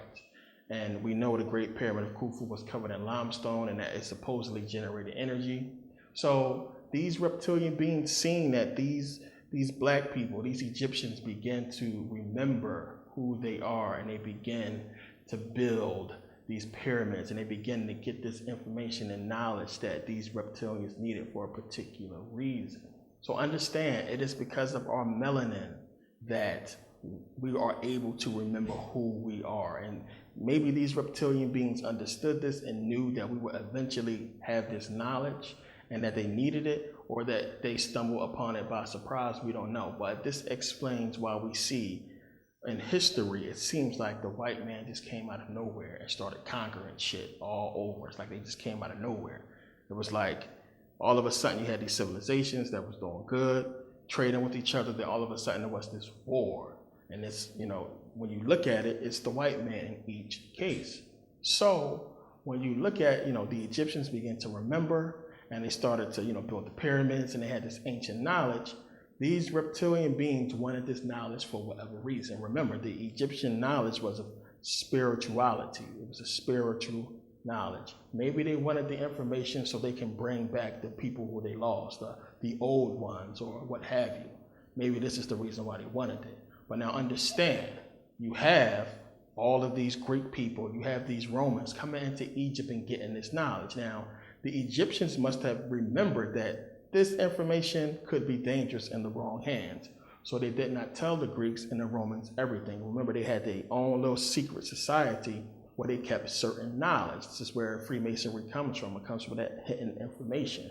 So they obviously did not want to give that information to the Greeks and to the Romans. So this is why they had to be conquered. But we know, when we look at Heraclion, we know that the Egyptians was teaching people and it was trading with everybody. So everything at one point was fine until the Persians came and invaded. Now, the whole thing with the Persians invading Egypt was something that, was on my mind for a minute. I tried to figure out what was that about. How did they come in there and, just take over Kemet? And the thing is, Herodotus basically gives us the answer to that when you read Herodotus' writings. So now it says here, the people of Argos and the Persians share the same lineage. It's saying that the Greeks and the Persians are of the same lineage. This is from Herodotus, Book 7, Polymena. It says, such is the account which is given of these matters by the Argives themselves, the Argives are the people of Argos. There is another story which is told generally through Greece of a different tenure. Xerxes, it is said, before he set forth on his expedition against Greece, sent a herald to Argos, who on his arrival spoke as follows: Men of Argos, King Xerxes speaks thus to you. We Persians deem that the Perseus from whom we descend was the child of Perseus, the son of Danae, and of Andromeda, the daughter of Cepheus. Hereby it would seem that we come of your stock and lineage. Now, Andromeda and Cepheus are both constellations, as you know. We know Perseus is a Greek god, the one who cut off the head of Medusa, the snake, the head of snakes. But it says, so then it neither benefits us to make war upon those from whom we spring, nor can it be right for you to fight on behalf of others against us. This is referring to them fighting on behalf of the Egyptians against the Persians. Your place is to keep quiet and hold yourself aloft, only yet matters proceed as I wish, and there is no people whom I shall have a higher esteem than you. Now, when you go down here, it's talking about Alexander being of the lineage of Argos, so basically it's saying these people are of the same lineage. I'm not going to read the Alexander part. You can pause and read it. I'm strapped for time now. I want to continue. So, it's saying that the Persians, now let's just think about it this way. We know history is written by the conquerors, not the conquered. So let's just say maybe the Persians invading Egypt was all set up. They was like, you got to remember that you have Greeks living in ancient Egypt. They was living there with the Egyptians. Remember, they had to know the Egyptian language. Herodotus attests to this. They knew the language. So since the Greeks and Egyptians was getting along, maybe at some point you have Alexander the Greek going into Persia and getting the Persians to invade Egypt, because he probably gave them all the information since the Greeks was in there, because it would have looked bad if the Greeks invaded Egypt, since they're supposed to be cool. So now when you see the Persians invaded Egypt and then the Greeks defeated the Persians, so now when you read the story, it's basically saying that Alexander was supposedly not even there when his army defeated Darius III in Egypt. They said that Alexander wasn't even there. Well, maybe the Persians just handed over, Egypt to the Greeks on a silver platter. We don't know. That whole thing is weird and suspect of what happened there. And remember, it says that they was easily defeated the Greeks. The whole thing could have been a setup. Now you got to remember, these men who was following Alexander and following these rulers, they probably had no clue, one, that Alexander was possibly a reptilian or a shapeshifter. They probably didn't have a clue of this. Now, I say this because it would be a big risk for them to breed a whole reptilian army, because if one person get killed or shapeshifts in the presence of these other people, then everybody is going to kill all the shapeshifters. So remember, as I said, it seems like the white race just came out of nowhere and started conquering shit. So at some point we know that this royal family, now understand, these reptilians had knowledge already. They understood how things are. Now let's go back into the book of Enoch, where it's saying that the angels came down and basically taught man how to make weapons and how to make armor. Remember, these reptilians had knowledge already. They already had the knowledge of war. They knew how to make swords. They knew how to make weapons. They came out and they taught man. This explains why Alexander the Great was able to conquer so much of the world, while people like Caesar was able to conquer so much, because they had this knowledge of weaponry. They had this knowledge of war already. They knew how to forge weapons and make armor. So they was able to conquer so much because other people had no clue. They had no chance against this knowledge that these people possess. So when they came into Kemet and seen what the Egyptians built, they had to get it. He had to get it, and they came in and they eventually conquered it, and they got the information. So now, when you see in history, we find this whole stories of the albino wars. You have wars with these white people versus, so many different civilizations. We know about the Huns supposedly kicking the albinos out of China, kicking them out, and they went to England, and basically this is when they took over Europe. Now, you find stories of them having to intermarry with a lot of these civilizations for peace. So when you look at the Asian race, we look at Chinese people, we can see that they are light. They are white skin, almost white skin like white people, because so many albinos and white people interbred in the Chinese culture. And you can see this. You can see why the San people in South Africa, remember I showed you that in the previous video, how they look like Chinese people, but with darker skin. This is where Chinese people come from. But when you had this mix of the albinos in them, or the white people in them, you can see why Chinese people became so light. They look real light to this day. And you know, in Thailand and China and Japan, I mean, it's promoted to have white skin. They look down on dark skinned Asian people. So now, the whole thing is this, and I know this is a question that a lot of people probably have been asking, is, you know, if these reptilians were so bad, if they are evil, why were the ancient Egyptians worshiping them? Why does it seem like we find it everywhere in Egyptian culture and throughout all these cultures? Now, the whole thing is this. Now, remember I was showing you Wadjet. Now, Wadjet, another name for Wadjet is the green one. They call her the green one. They also call her the eye of the moon. This is where you get the eye of Ra and the eye of Horus. It was first the eye of the moon. It was Wadjet. This is where it comes from. So now understand this. Whoever created us human beings, created us with reptilian DNA. A lot of you have heard of the reptilian brain, and it's not just a saying, that is a real thing. Understand, when you look, you can look at, you know, just history. Look at some of these people who have been born with these scales and reptilian-like skin. Look at your own skin. This is my fist right here. You can see like the reptilian little freckles or reptilian little indentations on your hand. We have webbed hands. That is indicative of reptilians. We have been mixed with this reptilian DNA and the DNA of whoever the other creator is. I get into that a little bit in part 3 and maybe a little bit in this video. But understand, this whole third eye, where does that come from? It has to do with the reptilians. Now remember, I said that they worship the reptilians because of parthenogenesis. Now we know the copperhead snake can reproduce itself without a mate. We know the Komodo dragon can reproduce itself without a mate. We know that these ancient women was reproducing themselves without a mate. But also, you have the Toratura, which is a reptile that has a parietal gland or a pineal gland that has a retina, a cornea, and a lens. It has an eye. It looks like an eye. This is what their pituitary gland looks like.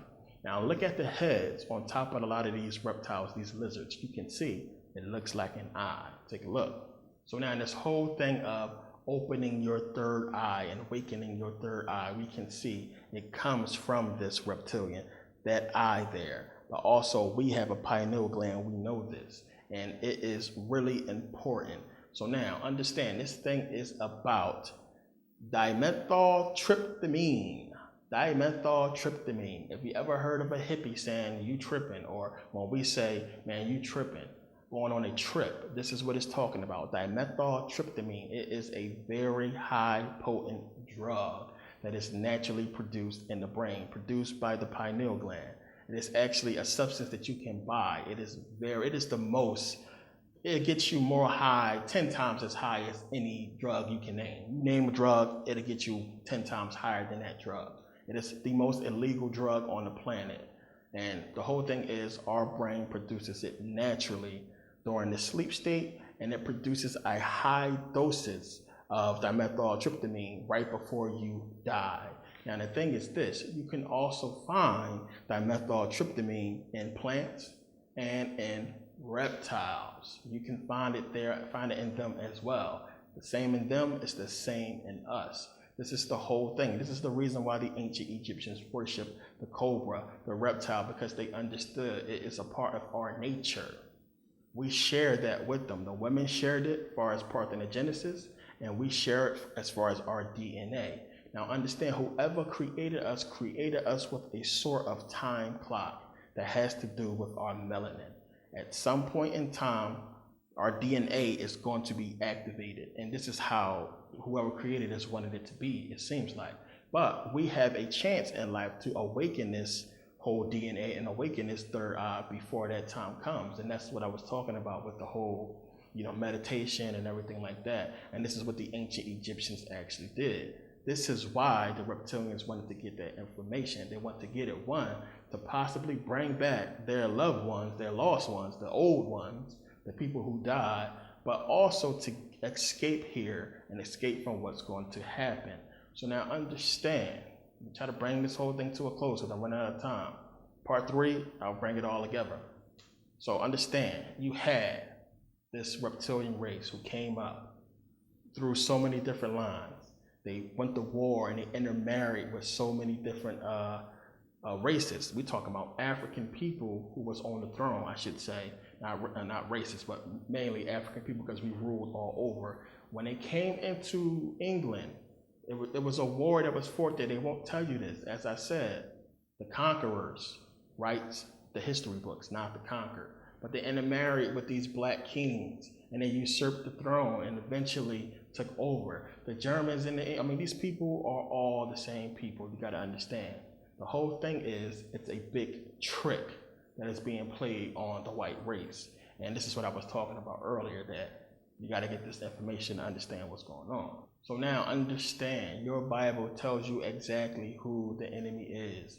It is the Jew, the people who you have, people have read about and said that, they are the chosen one, and people who these Hebrews think they are. The whole parable of the thing is they basically took our story, they took us, our history, and they kind of reversed it. So in the beginning story, it's kind of sort of talking about us and what we have went through, and then they make a switch where they insert themselves in our story and they take, the credit of the chosen one. But it's another story behind that, and that might be another video I have to do as well. But understand, the Bible is telling you who these people are. Remember, it says that the Jews are a synagogue of Satan. They are like they father the devil. Who is Satan? The dragon. Who are we talking about? These serpents, these shapeshifters. So when you look at who was the main culprit of slavery, it was the Jews. When you look at who's running everything, it's the Jews. When you trace the bloodline of the royal families, it all goes into Judaism. The Germans and the Jews are the same people. Plain and simple, these are Jewish families, the Rockefellers, all these people, the Warburgs, the whole Rothschilds. These people come from Jewish families. This is the line, this is the bloodline I was talking about that survived. That's what these people are, this whole royal family who intermarries with each other. We all know this, they all intermarry. I'm not the only one saying this, just look at the headlines. People all over are talking about it. They are reptilians, they come from the same bloodline. It's like, when you do the research, you can't hide it. One of the mottos of the occult is the truth must be revealed. So they have to, as part of their whole thing, is to reveal the truth. If they keep things secret until a certain time, but then they reveal the secret after the agenda has passed. They always done this, they always do it. This is why when we go back now, we look at old movies and we say, oh, that's what it was talking about. Remember, Back to the Future, all these other movies that predicted 9/11 that we now realizing after 9/11 was accomplished was talking about 9/11.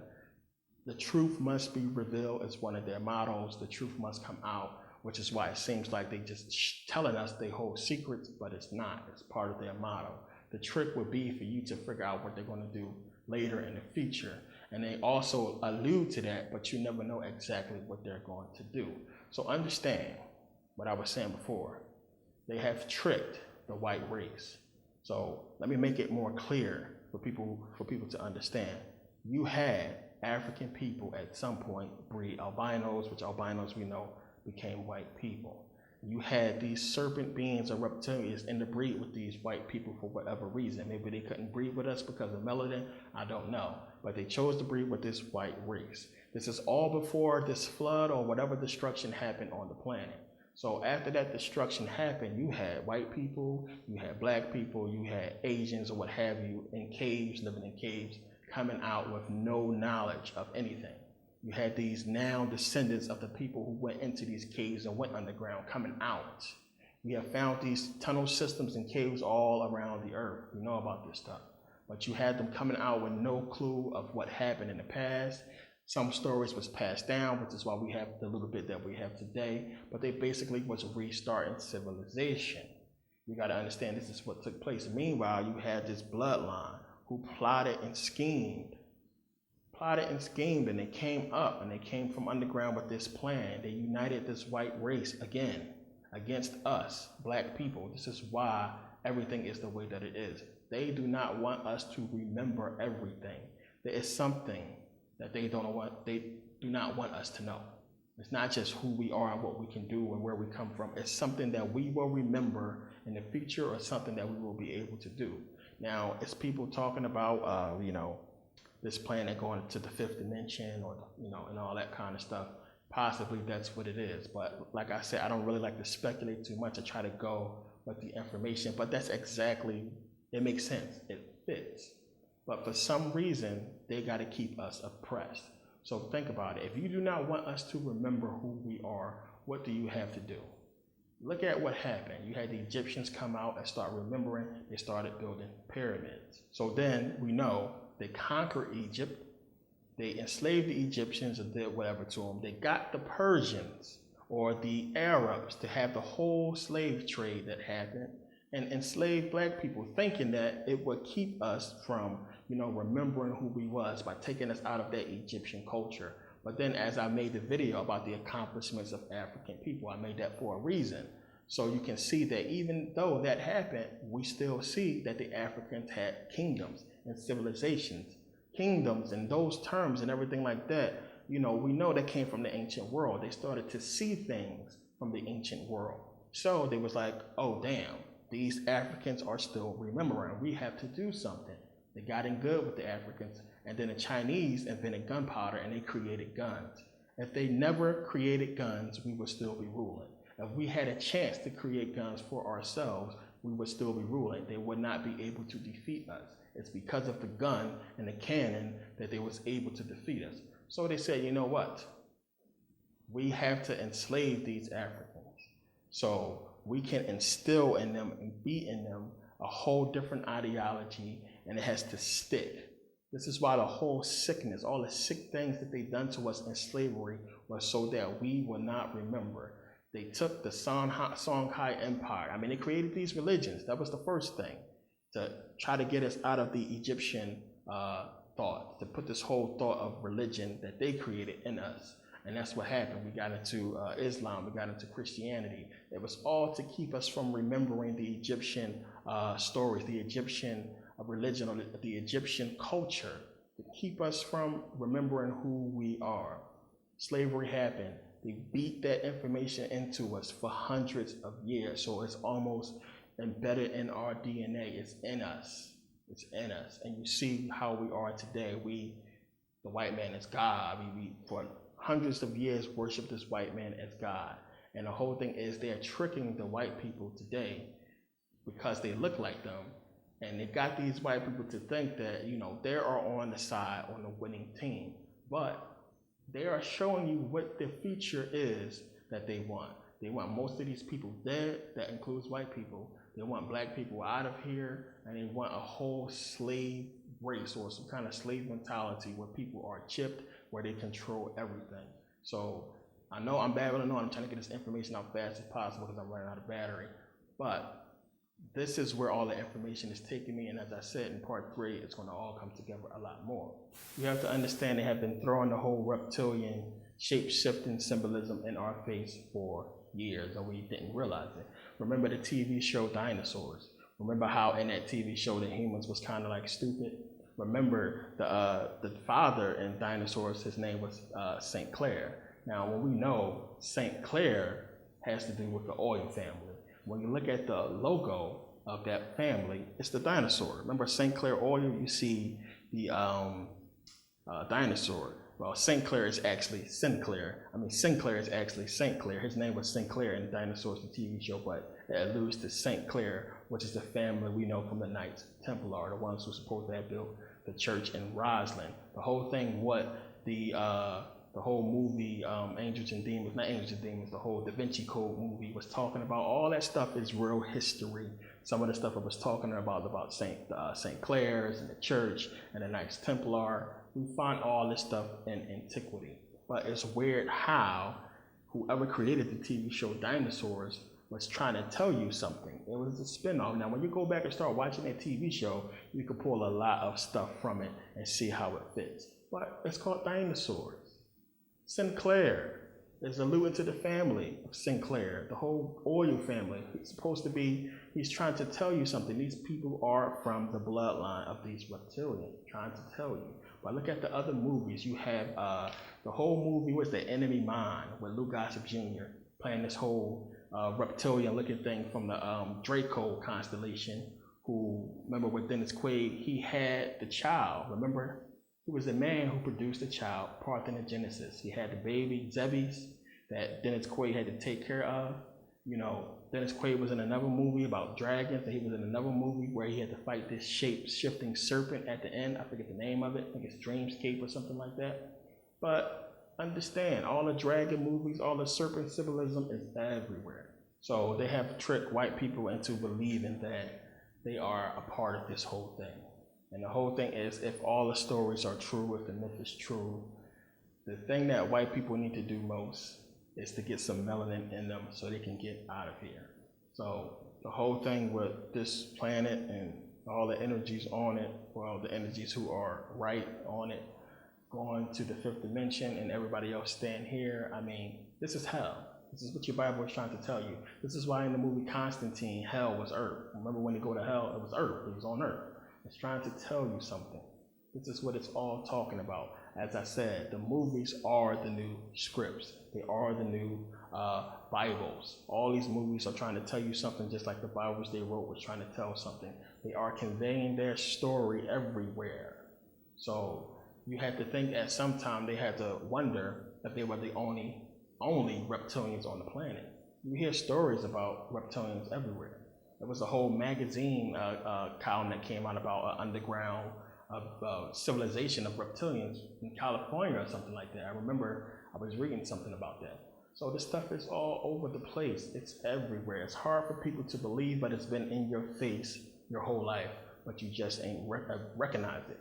Go back and look at all the movies about reptilians or snakes or shape-shifting, and you will understand that they put this stuff out for a reason.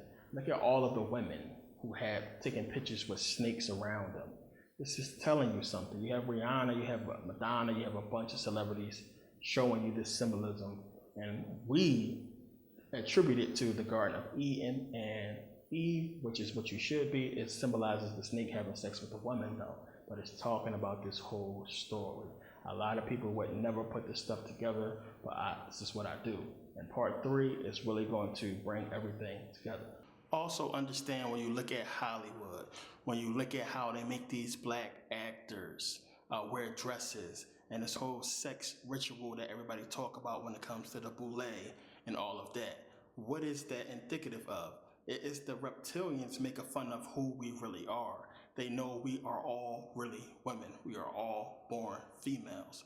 Remember, they are mocking the war that they had with the men for women.